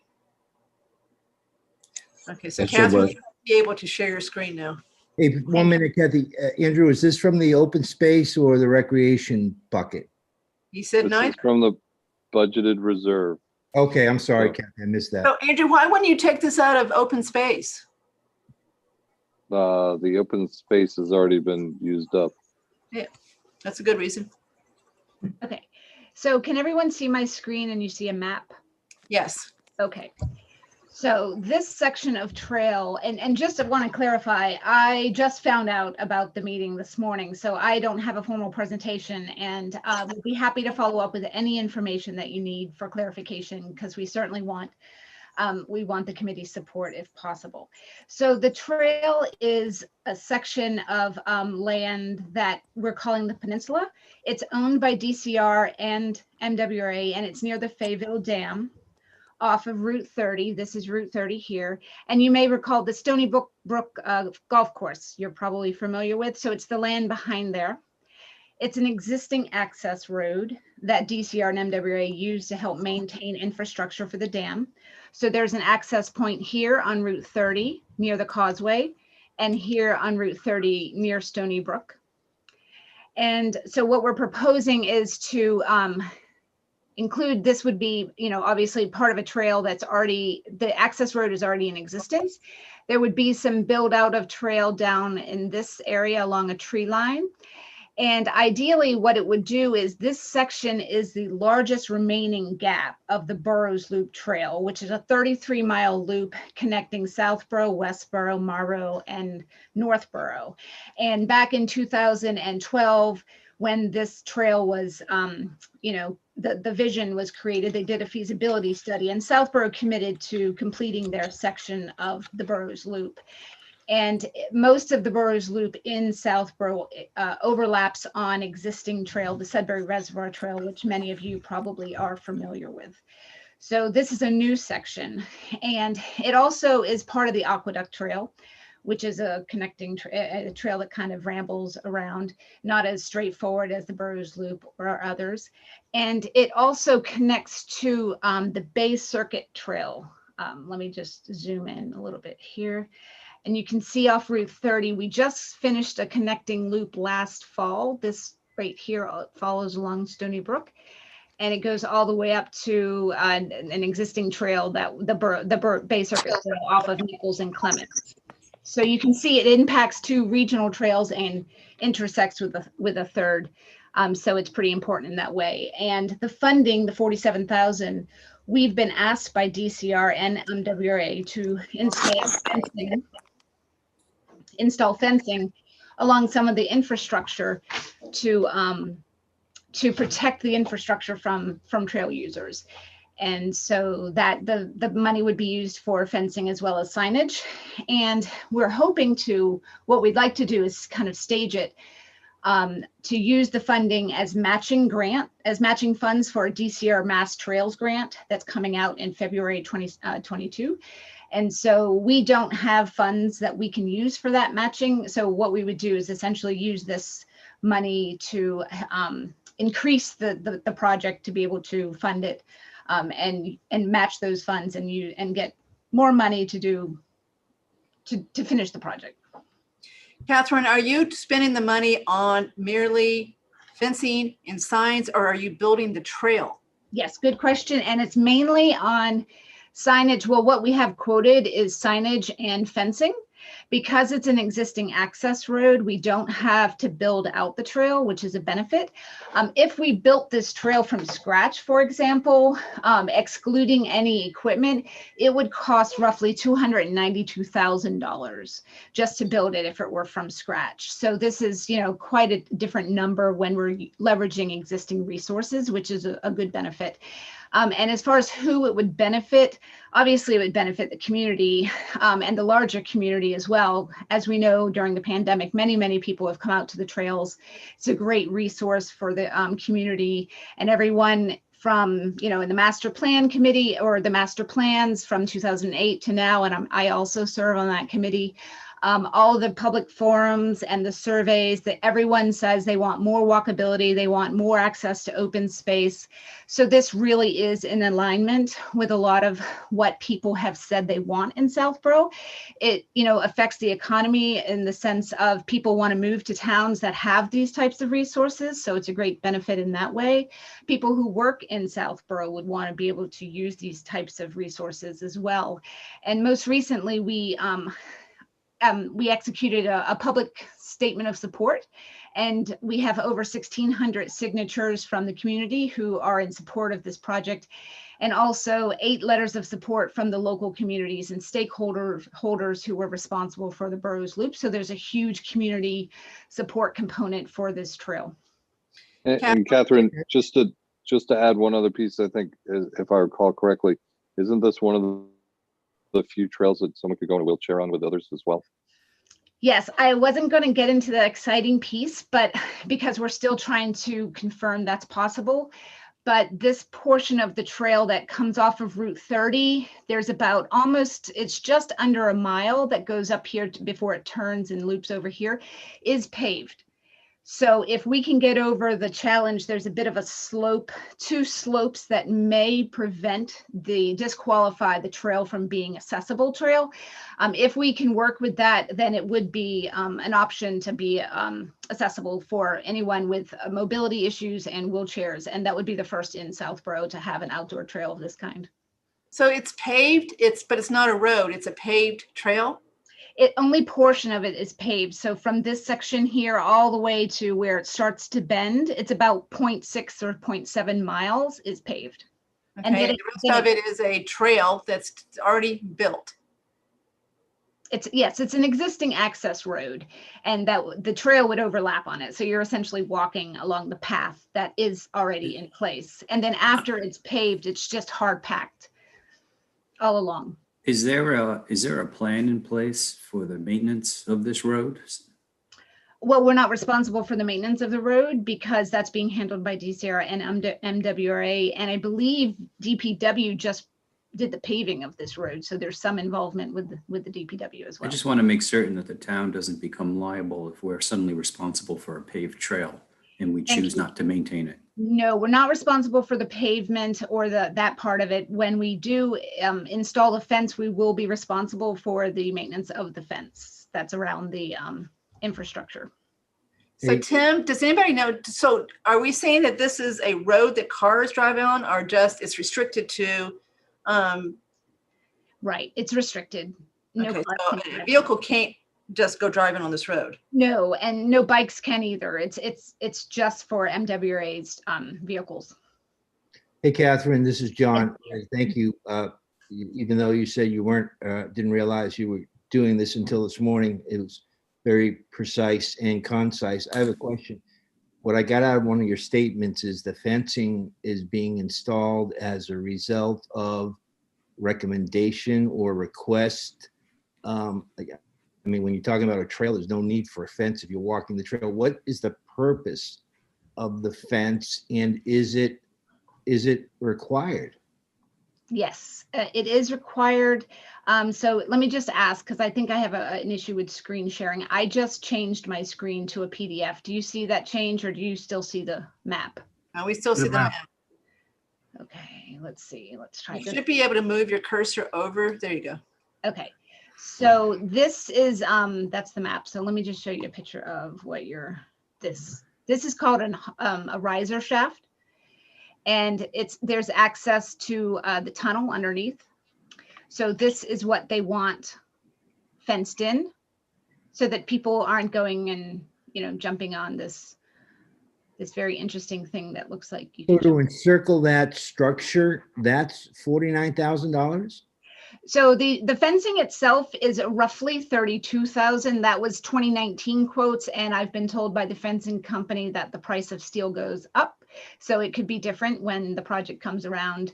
But yes, so the fencing is about 32,000, and the reason the price is so high, one of the reasons, because the initial quotes came in at like 23,000, was because of prevailing wages that are required when using public funds.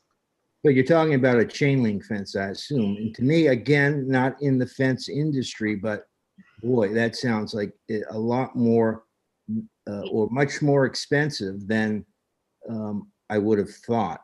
And is this, I mean, how high is this fence? Like, is there anything special about it? Oh, it's a very special fence. So MWRA provided 8 pages of specifications that are required for the fencing. It's 8 feet tall, and it has barbed wire on the top. It matches the existing. There's a pumping station just down the path that has that same type of fencing. So they're matching that fencing. That's one reason for the expense. And there's a need for 2 gates. One is a 4-foot pedestrian gate, and one is a 10-foot gate that would allow a truck to get in. But you still need the grant money to also do this project?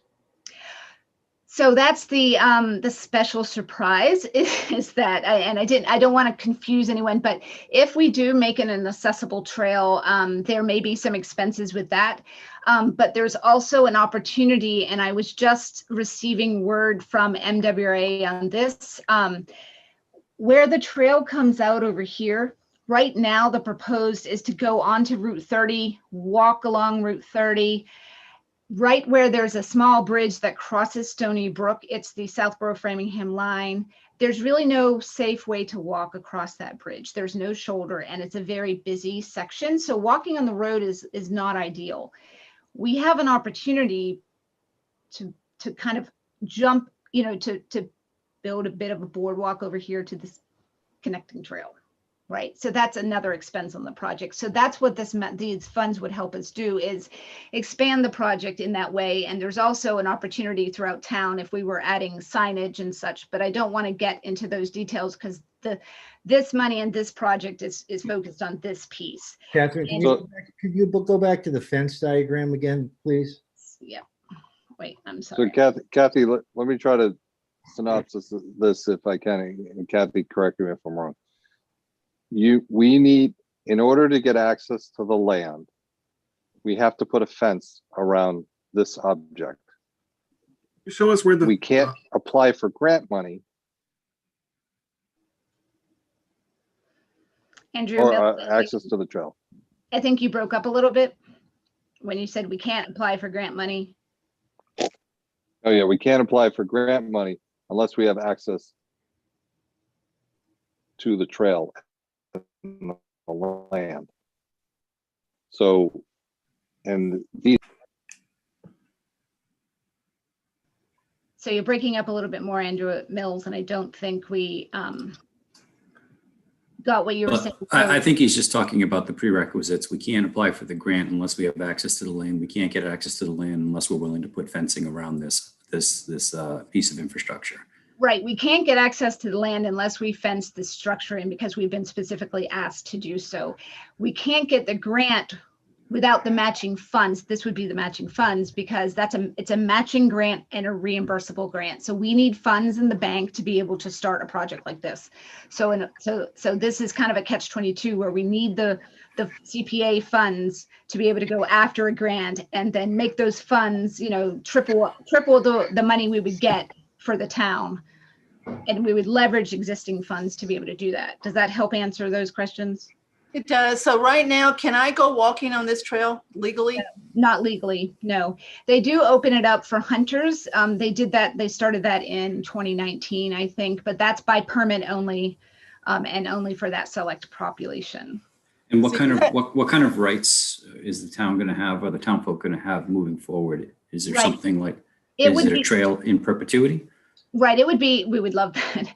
It would be similar to how the town currently licenses or has an agreement with DCR and MWA for the property. So most of Southborough trails that are Southborough, Southborough committee overseen it's on DCR property, right? So we have what's called a memorandum of agreement, and that has been in place since 2002. So that's 19 years of history with DCR that they've allowed us access to their land without issue and without reneging or without taking back their agreement to let us use that land. So essentially we would have a public access plan, and those public access plans generally last for about 10 years, and they're renewed every when they come up for renewal. So if we didn't put the fence up and people walk this area, they would be subject to what, trespass?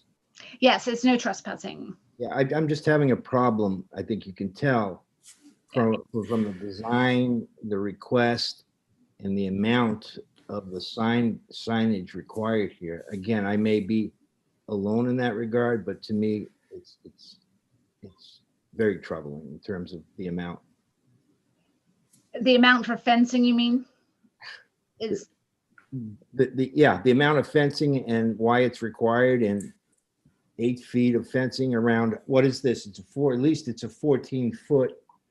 How long is this dotted line in terms of the dimensions? Yeah, it's roughly between 200 and 250 linear feet.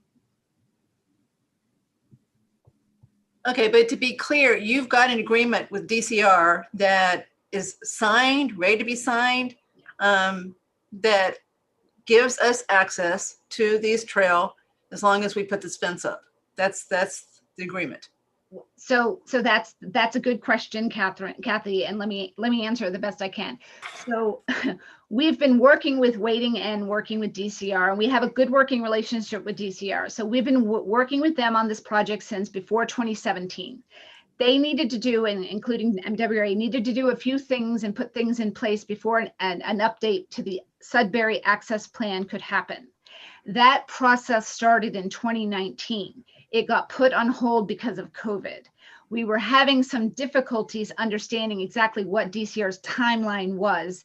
And then we went into our 8 letters of support and 1,600 signatures and many attendants of the Stewardship Council for DCR to ask for their help.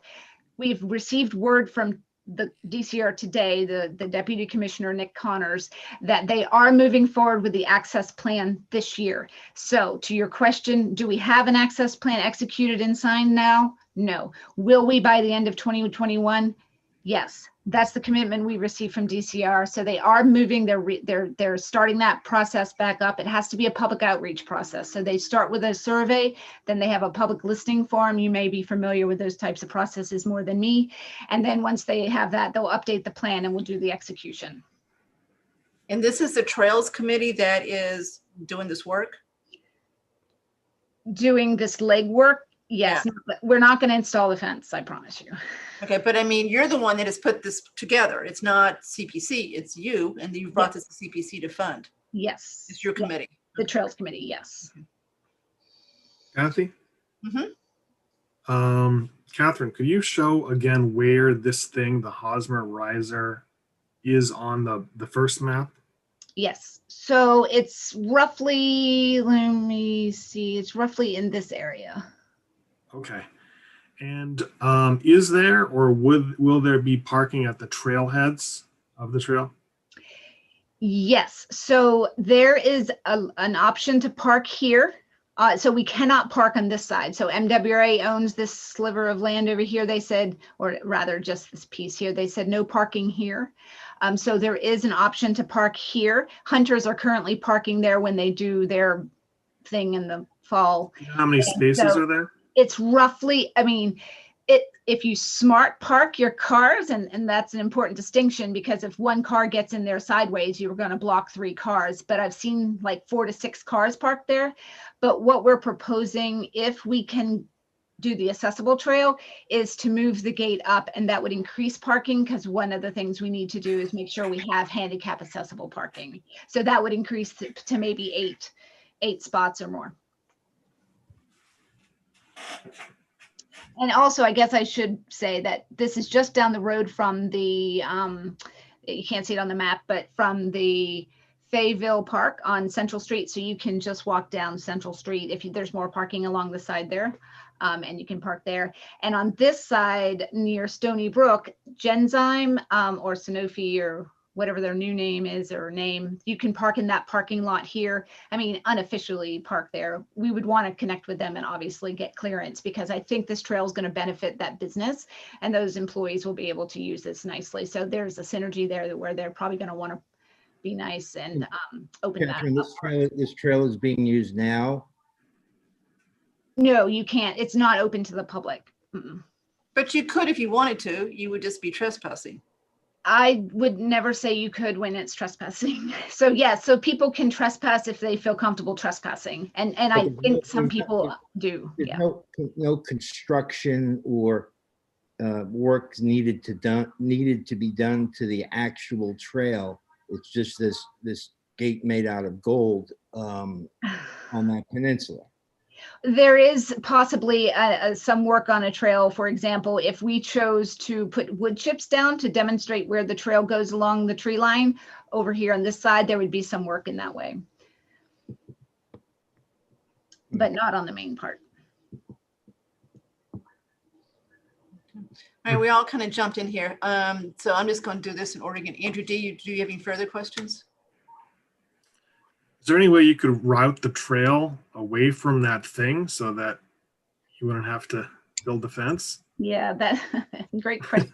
I would love to, but no, unfortunately you can't, because you're getting into it's close to the water, the side of the water, and in the buffer. Can you get DCR to pay for it? That is an absolute no. We have the fact that we're moving forward with the public access plan. I don't want to make it sound so easy, and there's no pats on the back here, but it was no small feat to get a response in that way. It's just that there's a lot of priorities for DCR. So no, they're not gonna fund that. But the good news is MWRA had initially, when we started this project, it's not going to help our conversation now, but they had initially asked us to extend the fencing from here all the way down to prevent people from walking on the dam. So this project would have been maybe double more what it was going to cost, but they actually put the fencing in. So I'll consider that a gift. Is that comforting to you, Mr. Rooney, that No. it could have been double? No. All right, so anybody else have any questions for, so you go by Kathy or Catherine? Catherine, Okay. or Kat, yep, but not Kathy. It's no offense. It's just I grew up as a Kathy and now I'm a Catherine. Anybody have any other questions for Catherine? So this is, sorry about the feedback. Did the residents in the area, have they expressed any opinions on this? Oh, well, 1,600 of them were moved to sign a statement of support. And so that's a yes. And we do plan to have a listening session or a kind of Q&A session around this application. So before we get to town meeting, they would have all the information they need. And I think as a result of the statement of support, I mean, we reached out to 25 different organizations and people who have outreach. And so we really got the word out. I feel like a lot of people are going to be aware of it, but you never know. People they can live in the same town and not know they have trails. So we would definitely put more effort into getting the word out and getting support, because who doesn't want trails, They signed the support with the dollar figure already established, or? No, it was more of a support, like, do you support this trail? We're trying to let DCR know that we have all these people that are really interested in it. So, hey, pay attention and let's move forward. Okay. That was the statement of support, was to encourage DCR to move forward with the public access plan and prioritize it for 2021. But if you look at the number of parcels in town, I think there's 3,992 parcels of land. So it really only works out to $12 a person if you were to split the amount of the investment that we're asking from each person. If that's. All right. Any other questions for Catherine? Kathy, I think my question is maybe less for Catherine, maybe more for Mr. Mills, is I'm trying to, in my head, figure out how you structure a warrant article for a CPA funded project when you don't yet know what the fund it's for, right? It's for fencing and for some signage, but not if we get the grant. But if we get the grant, then it's for grant matching, which we don't yet know what the grant matching is going to be for. If they can figure out how to word it and get it approved by town council, I think that's great. In my head, I can't see how that works. So we're partnering, and sorry for the internet problems I was having earlier. I hope you can hear me now. We are wording it for the money for the CPC is for the fencing and for the signage, okay? And then to make it possible for them to apply for a grant that could enhance the project even more. But the CPC is looking to fund the fencing and the signage. And you're going to do that anyway, even if you don't get the grant. Is that a true statement? Yes. All right, so Well, that's pretty cut and dry to me. I think that's explainable and wordable. I think they spent a lot of time on it. Thank you, Andrew, figuring out that. Oh, well, thank you for doing the presentation. As you can tell, Catherine's very up to date on this, and even though I brought her in this morning, she handled herself with expertise. Yeah, Catherine, don't interpret my question as being anti-trail or whatever. I just think you should be prepared at town meeting to say, listen, this is what the fence costs. This is how we got there. Yeah. And really get into the granular detail as to that amount, because I would suspect there may be some questions on the amount. I appreciate all questions as hard as they are. You should have seen what the CPC put me through. So this is big. This is easy. No, I thought that the total cost of building a new trail would put you guys at ease a little bit. That was prep that we did with Catherine earlier. So you knew there was going to be over 200,000 if we had to create the thing from scratch. So we're actually getting a real deal. No, so if anyone else has any good questions, because we do want to go to town meeting prepared, we want to answer everything as much as we can ahead of time and be ready for the questions, because I think these are valid questions. We don't feel like if because someone asks a question that they're against the trail. We totally get it. It's your money and you need to know how you're spending it and what you're going to get from it. So we're totally prepared to answer all of those. So thank you very much for those very good questions. Andrew D. Okay, I'm sorry we're coming towards the end, but I got another question. So Andrew, when you were saying it would cost $200,000 to build the new trail, I thought you were saying you can't walk on there until you first do this fence project, right? Mm-hmm. Legally. So I guess where I'm going with this is after there's the request for the 47,000 for the fence and for the grant, is there going to be followed up then a request for $200,000, $100,000, $150,000 to build the trail? Oh, no, that number was just to give representation. So we went to different sources to find out what does it cost to build a trail. So I asked DPW to provide quote, what does it cost to pave a 0.6 mile path that's this wide and da da da da. So Karen provided a quote. Then we went to two other sources for trails. What would it cost to do this? And excluding all equipment, the number is roughly 292,000, give or take, right? So that if we were to build this from scratch, nothing in there, this would be, roughly what it is. And that number is just representative, so you can kind of understand the magnitude of investment versus. So Catherine, my recommendation is to keep it simple, explain that the 47 is for a fence and signs, period. And then say, in addition, I don't know that you got to go much further, to be perfectly frank. You can say that we also are hoping to get a grant that will allow us to do X, Y, and Z too. But even without the grant, we're going to spend $47,000 because we've got a commitment from DCR to let us access this land.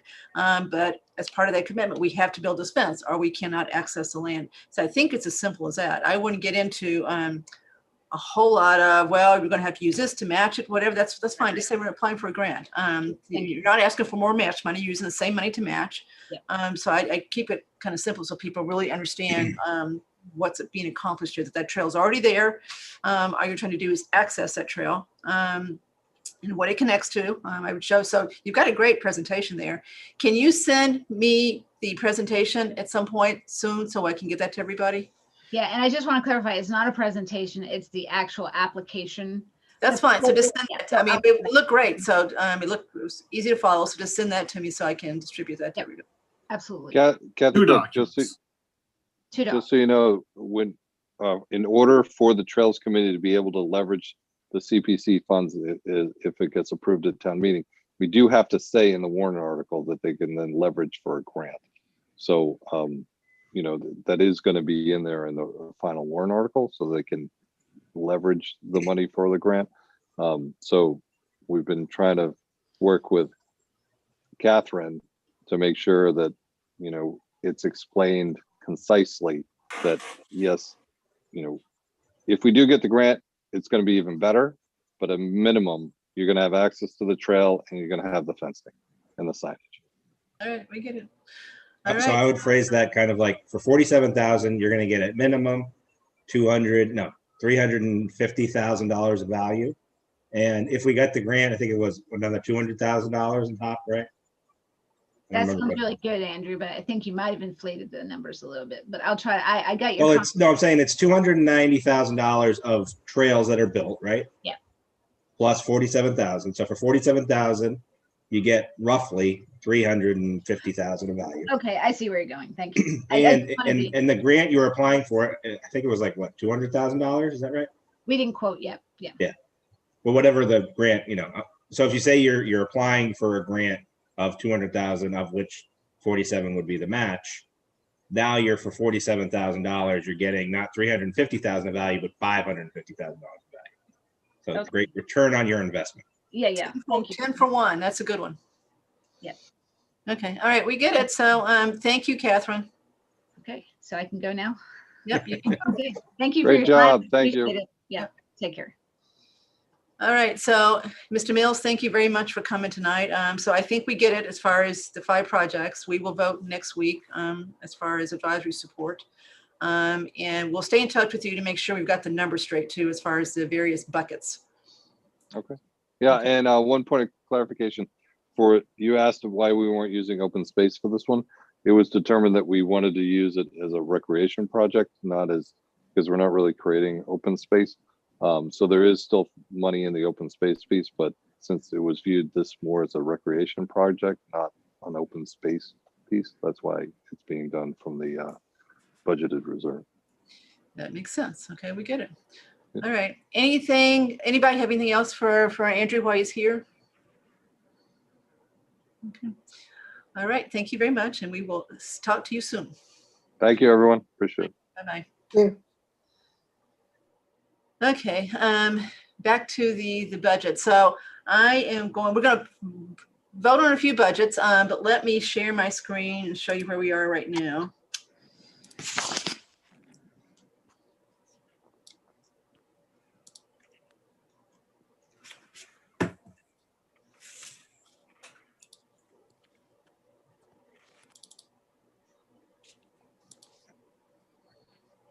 Everybody see the budget?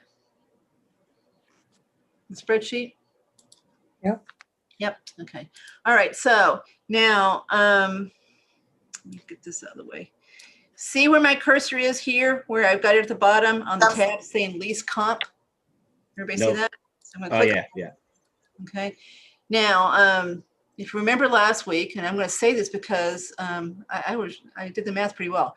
Anyway, so remember we talked last week when capital planning was in front of us that it looked like we were going to probably for the first time lease some of the capital purchases for fiscal year 22, assuming we agree we're going to go forward with them.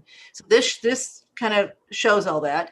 And if you just look at column H here, this is the impact on the actual town budget that is paid for with the tax levy. Remember I said it's about 295 gross and 250 net. So there's your 250 right there. So Brian Ballantyne's done this number, so he's kind of confirmed that. So if I take this then to the overall budget, we end up with a 3.49% year-over-year projected tax increase. And I'm going to start emphasizing that word projected more because this really is projected.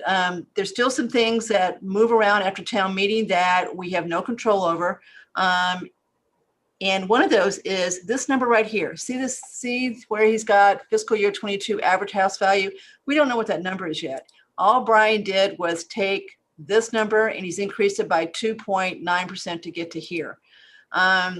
So I don't know if you think that's reasonable or not, but if this number's off, so let me just change it for a minute. Let's make it, let's say taxes went way up, or excuse me, values went way up. So I'm making up a number that's unrealistic. Kathy, why did he choose that percent? He just estimated, and I just want to make clear, he's estimated this. So look what would happen if everything even, we actually had a much bigger increase in property values. So this number is important. And I keep talking to Possibility about it to see if he thinks it's reasonable. He's going to look at it closer shortly to see what he thinks we should use. But this number is far from finalized. And it does, if you go back and look every year at what we thought the year-over-year tax increase for the last 10 years was going to be and what it ended up being, some years it was fairly close. Some years it was way off because of things like this. So we have to be careful and always say to people, this is estimated. I think the better way to look at this is the following number. Go down to the bottom here. Look at what we're really spending compared to last year. So see where my cursor is now at the bottom. So we're proposing increasing our spending 2.2% with what's in this budget right now. So see my 2.2 right there. However, that's actually needs to be adjusted because we got to get CPC out of here because it skews it. So it's really about 3%, and that's actually reasonable. So I still think the better way to look at this is what this number is growing to, which is what we're spending, than doing what we're doing up here. But we've got to be really careful and make sure people understand this is estimated. Last year we told town meeting the tax was going to go up 0.77% with the budget that got approved that day after Al Hamilton's amendment, and it ended up being 1.33, which you say may not be much, but still twice what we said it was going to be as far as the percent increase. So we've got to continue to be careful here. We're definitely heading in the right direction. It looks like it's going to be reasonable, but this is not written in stone by any stretch of the imagination. Kathy, Okay. Zillow has the town going up probably about 50K. Who? Zillow? Instead of As a town, 20K. average one going up 50K, average house? Average house. They have it going from 637 to 687 from the last year. We're starting with 660, Andrew. Yeah. So that's why you just got to be careful with these numbers. So we're gonna look at these a lot closer. Well, that's assessed value versus Zillow, right? So, but I'm saying they have a 9.4% increase year over year in the average property value for Zillow, not assessed value. But I'm just saying I think 2.88 is conservative. Is there that much discretion in setting the average house value? Because Kathy, I got to tell you, when you went to 800, that's a shocking increase. Yeah. So there's no discretion. So this is 1/1/21. That's what this is based on. All the values that Possibility's office comes up with for 1/1/21.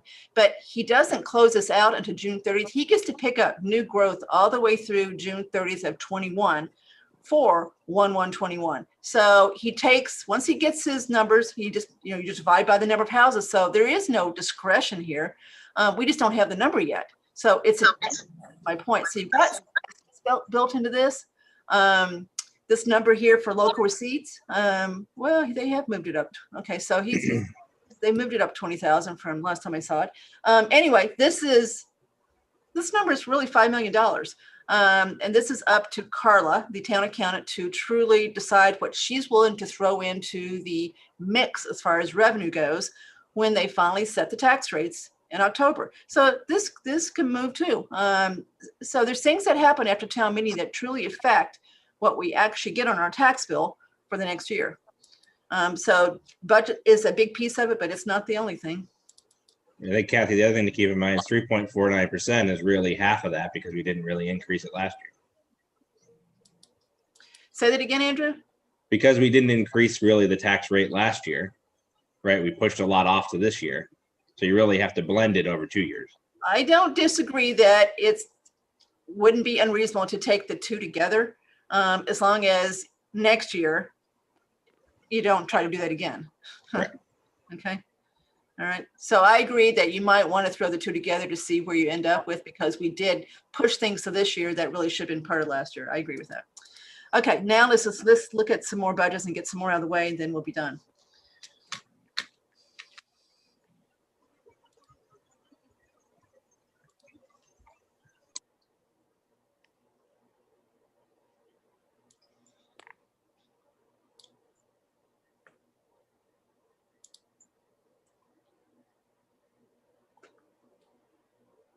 Did anyone else think that fence was expensive? Yeah, John, it's expensive. And I think one of the reasons is they have to use like union labor or something. Yeah, but isn't That there still not seems prevailing wage, which is a little bit different, but still, you would think for something small like that, there's rules that let you not do that. So I'm you're right, guessing that's it's a what it is. really, really, really heavy duty fence. Well, on the other end of that trail, right, Kathy, by like as you go into that little part of Framingham where you go to get on Pine Hill Road, you pass that dam, right? And you look at it from the road, you think that's a nice place. I would like to go walk up there, but it looks very intimidating. There's a lot of fencing that kind of don't go anywhere near here. This is MWRA property. So it seems consistent with there's infrastructure that they're trying to protect there. Sam raised his hand. Who did? Sam. Oh, Sam. Hey, Sam, come on in. Let me see if I can get you in.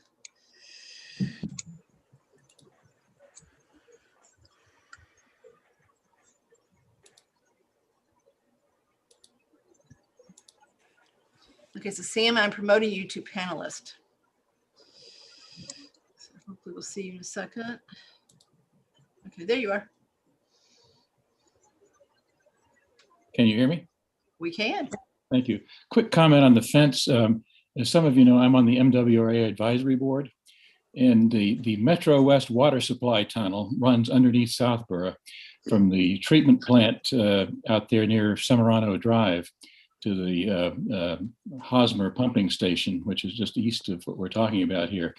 And the MWRA is extremely interested in protecting the security of that tunnel. That access shaft actually goes down to the water supply tunnel. Somebody walks down that shaft and does something destructive to that water supply tunnel. That's the main supply from Quabbin Reservoir into the Boston Norumbega Reservoir by the Pike and 128 out there. So they are extremely interested in protecting the security of all that stuff. And I'm actually surprised they have don't have more security around that thing, frankly. So I think we're getting a pretty good deal in terms of what they're requiring with that, in my personal opinion. Hey, Sam, if they're so invested and concerned about the security, are they not also willing to participate in the cost? No, because they're doing us a favor by allowing us the access there. So I think they view it as doing us a substantial favor by allowing us access, and to get that access, they want us to protect the security of their asset. Is my understanding of what the equation is there. And again, John, I don't speak for the MWRA at all, but I've listened to their conversations about this kind of stuff for the last couple of years now. So Sam, I don't think there was a whole lot of opposition to the project or the fact you need a fence. It's just the cost of the fence. Right, yeah. And again, it's higher, more secure fence, and it is also, you're right, they require union labor on these things. And MWRA, as Kat said, has a sizable manual of what's required in terms of putting up simple things like fences. So they tend to over-engineer things because of the security concerns. So I don't think you got much latitude to negotiate that one, but that's the rationale, I believe, behind that requirement for them. So just a little context. All right, thank you. Thank you. Okay, thanks, Sam. Okay, so can everybody see the screen that has the yellow at the top spreadsheet? So this is all the votes. This is how we're keeping track of what we've done. So anything in red and green we voted on. Red was the first time we voted, which was March 3rd, and then the green was March 10th. So now we're ready to vote on a few more, and we're going to almost be done with budgets after this vote tonight. So can I ask, let's see, Andrew Pfaff, can you make the motion? And not only make sure you make it with the department number and the amount, and then Andrew D, you do the seconding, so we can get through this quickly. Okay. All right. So you see the column here. So you'll see the blues. So I'm just going to put my cursor next to which one start. I'll keep putting my cursor where you need to vote. Okay. All right. I move that we support budget number 171 for Conservation Commission in the amount of $108,548. Second. Any further discussion from the meeting we had last week?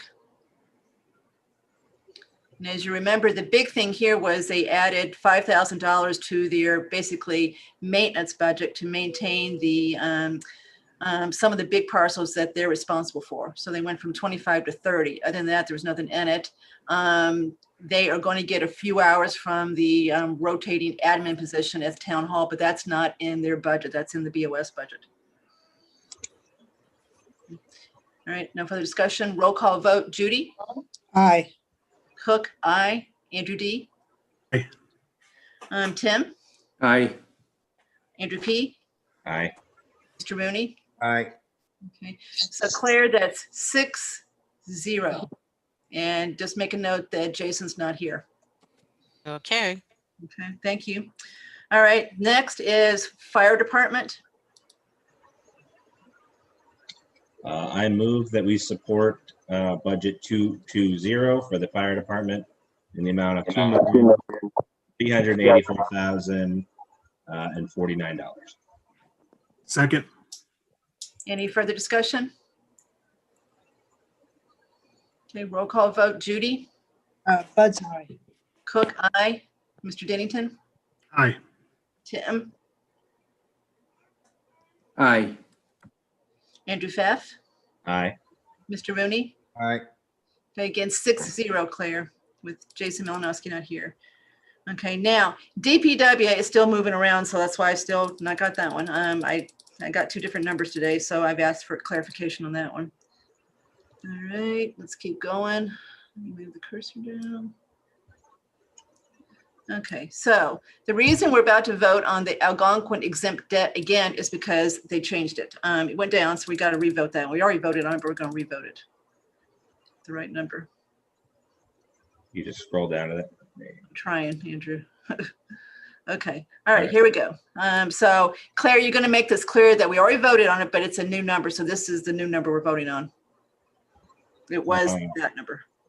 I move that we support the budget for Algonquin exempt debt in the amount of $397,404.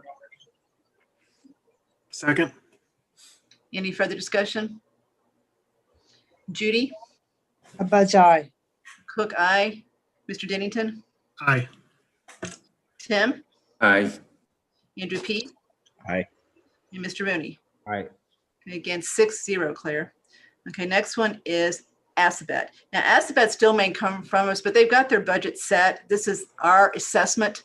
They assess each town that participates based on their number of students. So this is our assessment based on who has enrolled for the fall of 2021. And we've added people this year? Yep, we did. Yep, that's exactly what happened.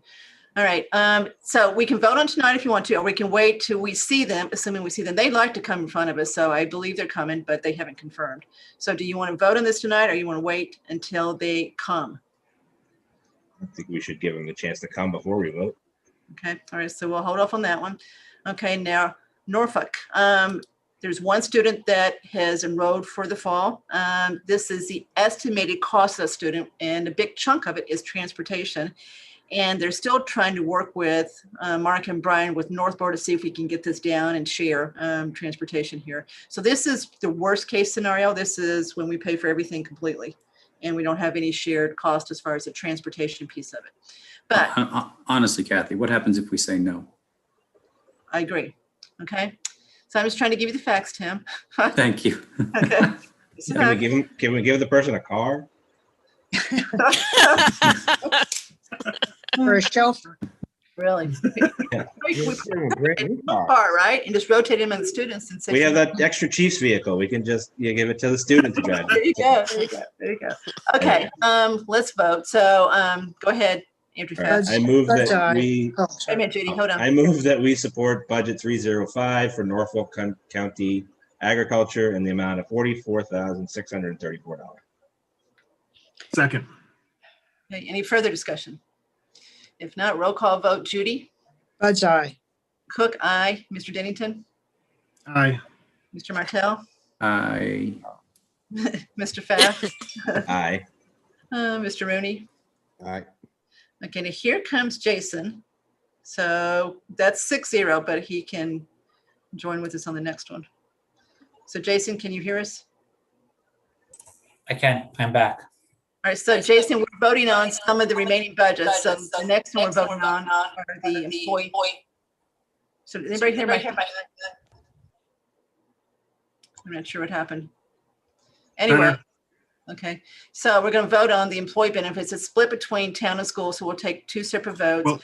Well, Kathy, first on that. So does this include, for example, the full budget request for the Board of Health?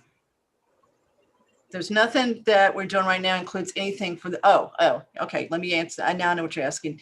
The answer is not specifically.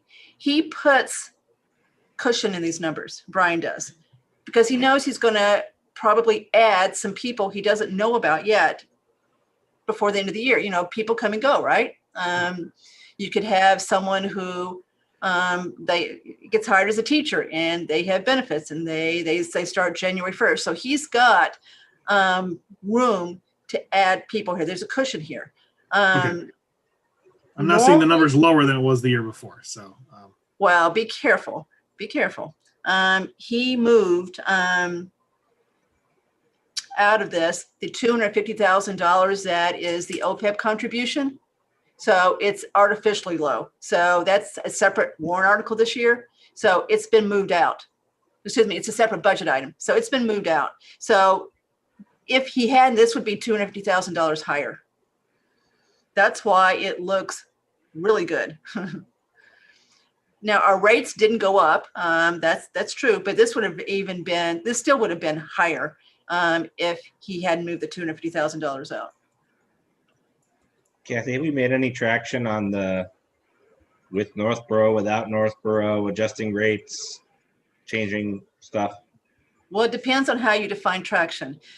We are going to have a meeting soon with the person from the consulting firm that not only we use, Northborough uses too. It's a group that actually is housed in Northborough. They were bought by NFP a couple years ago, but they can't. They're in Marlborough. So we've been given the blessing to start working on this. We haven't done it yet. Mark and Brian, I agree. We need to get the budget all set, then we start working on it. So there is a small baby step being made toward it.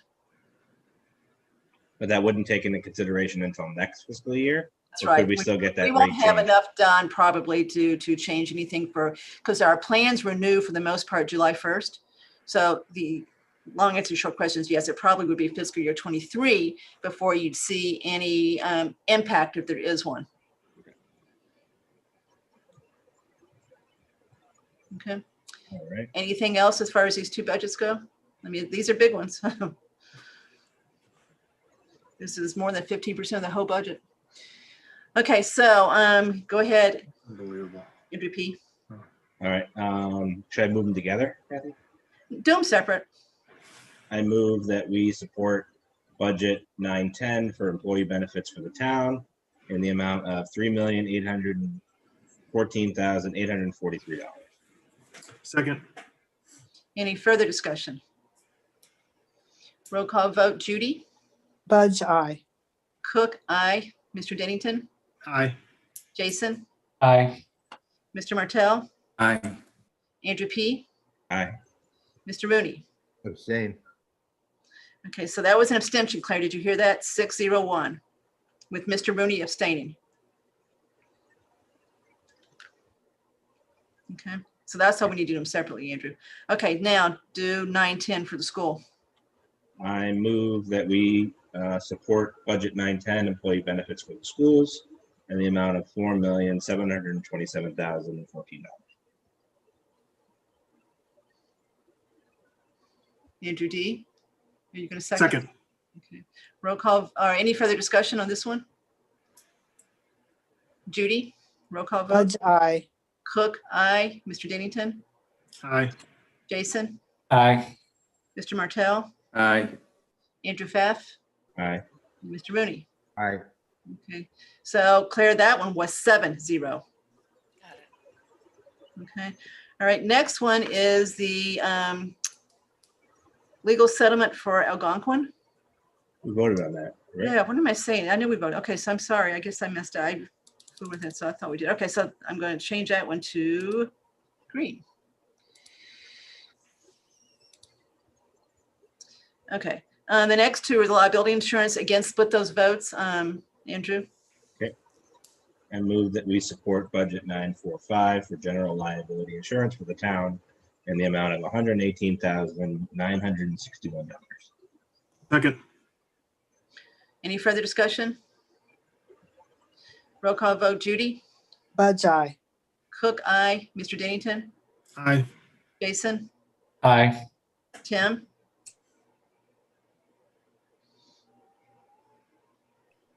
You're muted, Tim. Yeah, aye. Sorry, I couldn't get off mute. Okay, you're not very quick tonight. Andrew Pfaff? Aye. Mr. Rooney? Okay. Okay, so he's abstaining on that one. Correct, John? Correct. Okay, so Claire, that was 601. Kathy, Okay, how often do we go out to bid for our insurance? I don't know. All right, maybe that's a. Isn't it through Maya? I'm not sure it's a Yeah, big. there's a very specialized insurance product, right, for municipalities.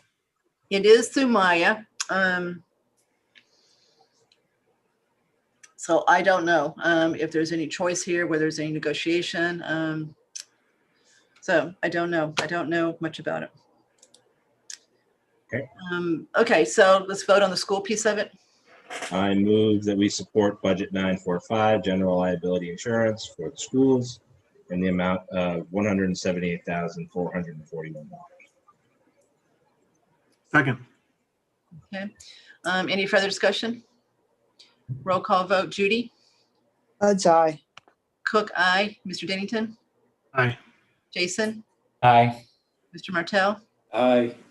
Andrew Pfaff? Aye. Mr. Mooney? Aye. Okay, so Claire, that one's 7-0. Okay. Okay, the debt I think is right, but I just want to make sure that we've got it all straight once they get the leasing done. So Jason, just for your benefit, I'm going to go back to the other one real quick.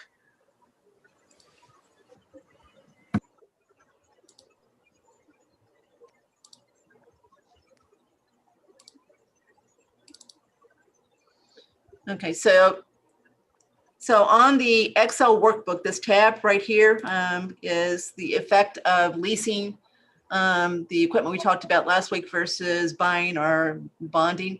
So the impact on the tax levy of the ones that hit the tax levy is a negative 249. So if you carry that to the first tab, the rev cap tab, we're down to 3.49 as far as an estimated year-over-year tax increase to the average person. Okay. All right, now capital. So we heard from capital planning last week. Is everybody ready to vote on their recommendation? And obviously, Jason and Andrew will not be voting. The other 5 of us will. Is there anyone, let me ask it that way, is anyone not ready to vote on the capital planning committee recommendation that we heard from last week? Just only. Isn't this tied up with the CPC article that we were just talking about for the townhouse? Yes.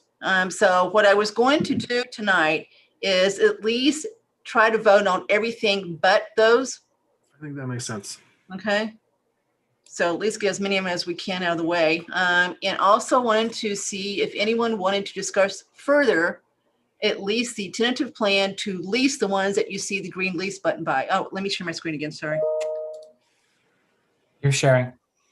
Oh, okay, sorry. Okay, let me enter. Okay, so everybody sees what I'm looking at here that's got the FY22 proposed?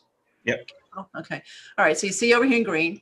Anyone want to discuss this further, Tim? Anybody as far as the plan? It looks like Brian Ballantyne is going to go forward to the Board of Selectmen and recommend that we do lease the ones that we are saying lease here. The interest rate is about 1 point. He hasn't decided. I don't know what he did over here as far as, I don't think I can tell what he did. Let's see. If I can do the math real quick, 42,000 times 6. It looks like this is probably 7. It looks like it's probably 7 years is the one he chose. Andrew, do you know? Yeah, it might be 6. So this is what, annual appropriation? Well, the reason I don't think it's 6. 6 times 400, 6 times 42 is not even 275. So I think it's 7. Might be 7. Okay. So anyway, so Tim, the interest rate is about what, Andrew, 1.86 or something like that? The embedded on a 7, I think. Yeah. Okay. It's about 20 bits cheaper than I think the bond was. Yep. And a little bit of less work and a little bit less out of pocket. So does anyone have an issue with this plan to purchase these through a lease? I'm not sure this. Go Sorry, ahead. John. Now, does the lease increase or impact at all our maintenance costs on the leased vehicles? No, so John, these are basically financing. So basically, it's a you lease them for over 7 years, and then you buy them for $1 at the end. So it's basically just a term of financing. I mean, think about like a a lease bond, car. just When you lease doing a the car, you still pay for everything. You still get a service. You buy the gas, you buy the insurance, and you pay the excise tax, right? So it's fairly similar to that. So it's as if you bought it. You're no difference there. We're not going to save any money for maintenance as far as this goes, nor will we have any more maintenance. So that's a push. Okay. So, Kathy, this never came back to capital, but I'll talk to Brian and Mark about that when Mark's back. But my only I think I agree with the concept. I do have a concern with the ambulance being 7 years. I don't think that asset is a 7-year asset. That's pushing it. And I don't know if you can mix and match it, but I don't know if they thought about that or not. Those things barely last 7 years, given the wear and tear on them. That's my only concern with this. I don't know if I call it a concern. It's just maybe for them to think about. Well, I don't think this is written in stone, Jason, as far as whether it's 5, 6, or 7. I think he just picked one and to see what it was going to look like. And so I don't think you mix and match unless you do separate leases. So I think you either do a 5 or 6 or 7 for that one lease. So there's still time to talk about which one is more appropriate. So I haven't talked to him in detail as far as how he got this. We didn't have our meeting this morning like we normally do, and it was my question. So I agree that further discussion should be had. I mean, I don't know how long the trucks are supposed to last. I don't know how long the hook lift trucks. So maybe 7 is too much for more than even the ambulance. So okay, so let's make sure that gets discussed. But before we get down in the weeds as far as 5, 6, or 7, does anyone have an issue with doing this as a concept? Is Chief Achilles okay with it? I don't think he cares. A department head shouldn't care of how it's paid for. They care about is the need. He just wants to get it. He's very happy he's going to get his tender here. So I don't think he cares how we pay for it. I mean, he shouldn't. Okay. So I'm going to assume that no one has an issue because no one said so. Okay, so here we are. Kathy, do we want to just vote on that so it's memorialized? Okay, why not? Let's vote that we actually support, even though we don't have, we're not signing the contracts. I think BOS would appreciate hearing that we do support it also when they start talking about it. Okay, as far as I know, they haven't spent a whole lot of time yet doing that. And but I didn't listen to the meeting last night. Did we have a discussion about the benefits of leasing over purchasing outright? Did we or did they? We. We talked about it a little bit last week with capital planning. And if you remember, we started talking about this last year, John. Andrew Pfaff brought this up last year. So we've been talking about this for over a year as far as the benefits go, what they could be. And then, of course, this year with interest rates, we didn't know we were going to have a pandemic last year either. And when interest rates, dropped so much because of the pandemic, it made this even more enticing. It's almost free money. Not quite, but almost. And then when we knew, we started at a 9% tax increase, we thought, looking for ways to try to get that down. This seemed to be very appealing. So there's a lot of reasons to have supported this. And then Andrew Pfaff did a whole lot of work talking to various people that do this for a living. And it just seemed to make sense. And Brian Ballantyne at first was a little hesitant because he'd never done it before, but he has come around to I think, wanting to do it. He wants to do it this year. He seems to just see how it goes and then kind of maybe pass final judgment once he does it once a year. We think that the work on his part is going to be less than if he were to float a bond. So he likes that. Although certainly not a litmus. Do we know what comparable or surrounding towns do? Do they lease vehicles as opposed to purchasing them outright? Andrew, you want to take that one? Yeah, I know there are certainly a lot of other towns that do it. I know Grafton does it a lot for their vehicles. But there are a lot. It's very common in other states too. Massachusetts is not as common for whatever reason.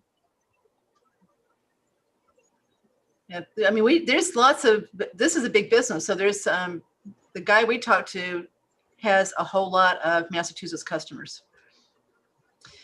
There's a tax credit involved in this. I don't know much about it, Jason. I'm not sure if you do. I meant to look, but there's a tax credit that the leaseor gets for doing municipal financing.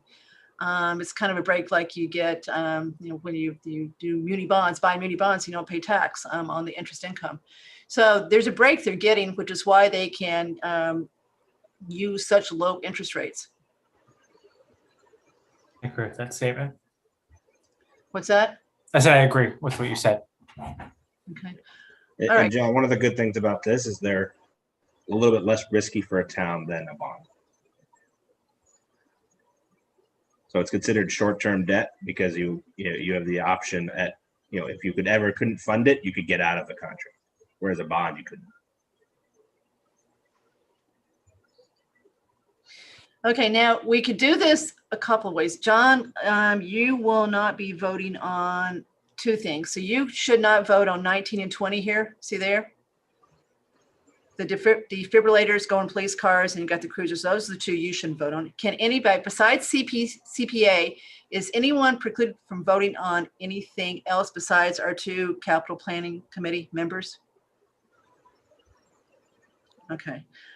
All right. So what we could do, let me just ask this. Let's go ahead and vote on the concept of leasing and see if we support that. And I guess Andrew and Jason, you probably shouldn't vote on that either, just to be safe. Yep. Understanding. Okay. All right. Okay. So I'm going to make the motion. So I'm going to make a motion to approve the concept of leasing a set of equipment for fiscal year 22 versus outright purchasing the equipment or financing the equipment. Is there a second? Second. Okay, who seconded it? Was that Andrew and Tim both? Yes. Andrew. Okay, so Andrew D seconded first, Claire. Okay, any further discussion? Okay, now 5 people should be eligible to vote on this one. So roll call vote, Judy? Bud's aye. Cook, aye. Andrew D? Aye. Mr. Martell? Aye. And Mr. Rooney? Aye. Okay, so Claire, that's 5-0-2 with AP and Jason abstaining. Okay. All right, now, does anyone want to do these one at a time? Kathy, just for clarification, I don't think we're technically abstaining. I think it's 5-0. We're not technically. I agree. I meeting, agree. right? I agree. Okay, so Claire, I retried. So it's 5-0, and Andrew and Jason are not voting at all. So does that get noted that they didn't vote? Okay, I can't hear you very well. Oh, I'm sorry. Does that get voted that they did not vote? I mean, No. I'm sorry. Does it get put into the minutes that Just they say we're didn't vote? absent. But you should put in parentheses, 2 members weren't part of the quorum at that point and therefore did not vote. Okay. And say who they were. Okay, so do the 5 people that can vote here want to do this all in one fell swoop, which means that everybody will either have to support or not? Or do we do it one at a time in case there's someone that has a problem with something? One fell swoop. I knew you'd say that. But if I do it this way, then I can't tell. I think we got to do this one at a time real quick, just because if someone's got a problem, we won't be able to do it. I don't have a problem with any of them. Okay, so Judy, do you have a problem? I'm in favor of one fell swoop too. You just have to exclude the police ones for John. Yeah, I'm going to. Okay, so I'm going to, Claire, you see the line numbers over here? Yes. Of course you would, because you're the Excel expert here. So we're gonna basically do the motion with the line numbers here. Gotcha. Okay. Attach this to the minutes, and it's going to refer to them, okay? All right, so I'm going to make the motion to basically approve line item numbers 2, 3, 6, 7, 8, 9, 10, 11, 12, 13, 14, 15, 16, 17, and 18. And then I'm skipping 19 and 20. I'm going to 21, 22, and 23. Is there a second? Second. Okay. Any further discussion? Okay, roll call vote. Judy? Bud's eye. Cook, aye. Mr. Dennington? Aye. Mr. Martell? Aye. Mr. Rooney? Aye. Okay, so Claire, another 5-0 vote. Got it. Now I'm going to make a motion to approve line item number 19 and 20, which are the police cruisers and the defibrillators that belong in the police cruisers. Do I have a second? Second. Okay. All right, any further discussion of those two? Okay, Judy? Bud's eye. Cook, aye. Mr. Dennington? Aye. Tim? Aye. Mr. Rooney? Abstain. Okay, so Claire, that one's 4-0-1. Got it. Okay. All right. Okay, that was easy. All right. Okay, so we've got the vast majority of budgets now voted on. And this includes some of this is in warrant articles, but we'll update the schedule. So this is not, this is all kind of spread out among, I think, 5 different warrant articles. Anyone want to vote tonight on the South Union warrant article, or do you want to wait and see what transpires at town meeting, where they've actually got it, where they hopefully will have some type of P&S? I mean, in other words, do you want to vote to support the concept, which is all we're doing, or do you want to wait and vote on the actual? I don't think we've seen the language yet, Kathy, have we? So I'm just trying. I think it's too early to vote. I think it should be at town meeting. I think you wait for whatever plan they come up with. Okay, so I agree, Jason. Is everybody okay with that? We're just that when we're going to do a town meeting and see what they get when they put it out for bid. Right, so we know what we're voting on, in other words. So in other words, if you end up at town meeting with one that doesn't include the facade, that probably influences your vote, I would think, one way or another, right? Okay, so that's one clearly is going to wait to town meeting. Everybody agree? Yes. Okay, all right. Okay, let's see. So, okay, so I think we voted on everything we can tonight. Let me do the chair's report real quick.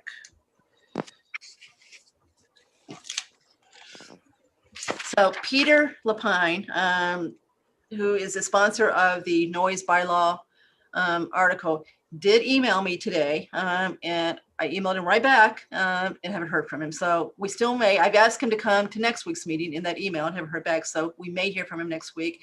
If not, I will get Chief Paulus to come and just give us his take on what it looks like right now, and then we'll vote on it. As everybody probably heard today, the Democrats are spending some money here. So Joe Biden has announced his new infrastructure plan. There is a lot in it. Again, there's a lot of things in it that could affect us. They're talking about renovating old public schools. They're talking about, roads and da-da-da. So there's a lot in it. So we'll see where it goes, but we just need to make sure that we're ready as a town to apply for whatever gets finally passed. But at least they've started to start the process today. Jason, he and I talked a little bit about this. You want to say anything else as far as what you read? No, I think it's spot on. I had a small email exchange with the superintendent too, just to make sure he's focused on that particular piece too, given the school research subcommittee and what's going on there. So more to come. We'll see what they pass, but it's a good read for anyone that has time. Jason, was anything in there like that we would need matching funds for anything? Well, I mean, it's the president's plan. It's not necessarily what Congress is going to vote on, right? Leave politics aside for a second, but it's got an uphill battle no matter what side of the aisle you sit on. So it doesn't talk about matching. It talks a lot about public infrastructure. There's a lot of focus still on water and sewer. There's a lot of focus on schools and aging and education. So I think we just have to see how the final language plays out and see where we qualify or don't qualify. But it talked about bonds as well, Andrew, which I thought was interesting, is even if they don't fund a portion of the project, there may be, it didn't say interest-free, but that's kind of how very, very low interest, like even less than what we may be able to get on the public bond market. So it's got a long road ahead is my uneducated guess, but it's nice to at least see some words if you're interested in that stuff. Kathy, I was just thinking whether or not maybe it would be worth this time around increasing the reserve fund for some of this uncertainty. I think you call a special town meeting if you've got money on the table. That's my view. They also did say, Andrew, it's over 8 years. Oh, okay. Is going to be the other thing. And most projects are not going to have to be shovel ready, which I thought was interesting. That was the one big takeaway I had. Okay, cool. So we should just be ready. Do we have a school for that? Yes, we do. Okay, Board of Health. I don't have a whole lot to add to what I said last week, although I'm still cautiously optimistic. I haven't changed that characterization.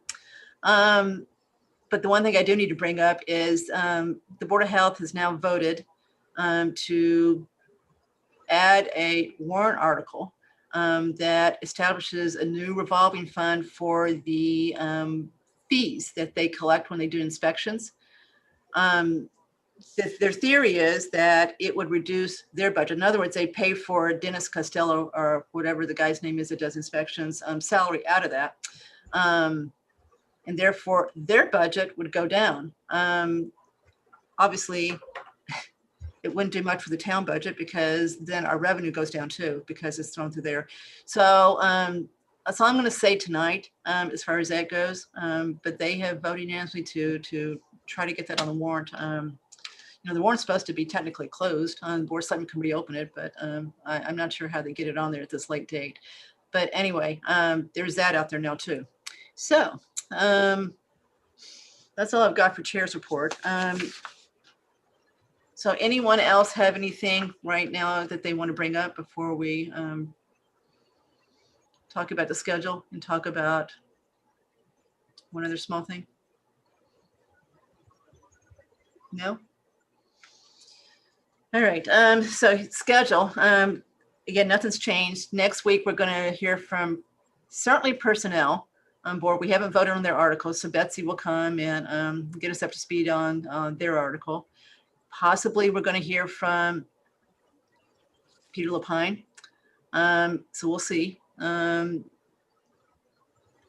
if Assabet wants to come, they will come. So they'll do a quick presentation of what's going on there so we can get caught up there. And that'll be it for next week, besides finishing our votes as far as everything that's going to go into the warrant, the printed warrant. So we'll finish that up and that won't take long. There's really not much left. We got to get DPW straightened out. Maybe by next week, we'll have MIS ready to vote. I'm not sure though, because that still may be a difference between us and BOS. We'll see where that one goes. So there's really very little left to be voted on next week. We're almost there. Then the 13th, we are going to meet with Board of Selectmen to make sure we hopefully can come to a meeting of the minds as far as the recommended budget for the year. So that's that night. If we've got anything else to do that night, we will. We can adjourn that piece of it and continue on, but we may not have much else to do that night besides that. So that's the plan for the next 2 weeks. Andrew, go. Yeah. So for the 4 zoning articles, Yep. you know, the downtown one continues to be pretty complicated. There was a planning board hearing on Monday night where, you know, it looked like the planning board is basically, you know, not supportive of the article in its current iteration. And then the hearing was continued again. So that seems like another one that's, you know, advisory's vote would be at town meeting or very late. But the other 3, definitely remember we had the presentations on them last year. They're pretty much the same. I'm actually, did we vote on them and I'm just not remembering it? No, I've got those scheduled to vote next week. As long as it sounds Okay. like you agree, we can vote on those. So maybe They're you give, not that complicated. okay.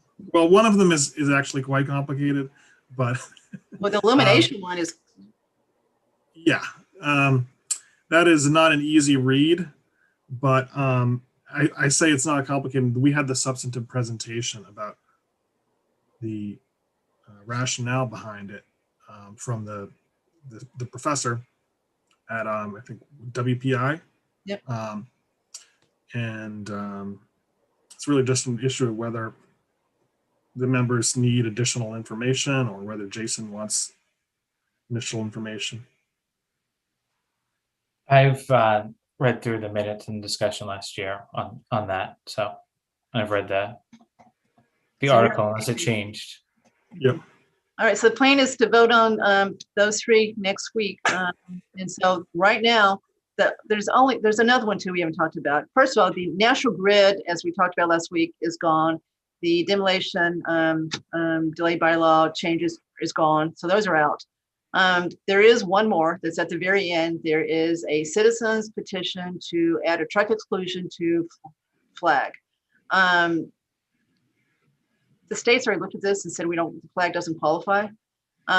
So I thought with that one, we just wait to town meeting too and see if the person continues to do what he says, and then we can vote on that one real quick too, unless someone is strongly wanting to vote on that ahead of time. I mean, it's up to the state. I mean, if Karen has the money this year, she could do a traffic study in her engineering. She could do what? Karen could do an engineering study today. Okay, but she's already talked to them, Andrew, informally, and they've looked at it and they said it doesn't qualify. So she can do a study, but they're saying it's not that a study is going to change anything. So, and I think we could vote on it, right? Because it's to not support it because it's not possible. well, why don't we at least hear the citizen out, right, before we vote? I mean, that's an easy one to hear him if he comes forward with it.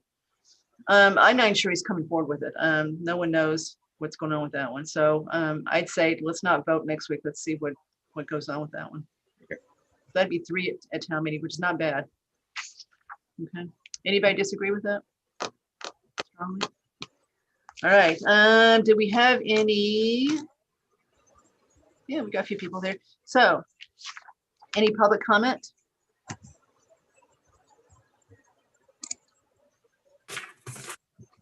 See, done. Okay, Judy. I move we adjourn. Second. Okay, you guys are slow. Roll call vote. Judy. Aye. Cook, aye. Mr. Dennington. Aye. Jason. Aye. Mr. Martell. Aye. Mr. Pfaff. Aye. And Mr. Rooney. I have a standing aye on all of Judy's. All right. Okay, 7-0, Claire. So see everybody next Wednesday night. Bye-bye. Thanks.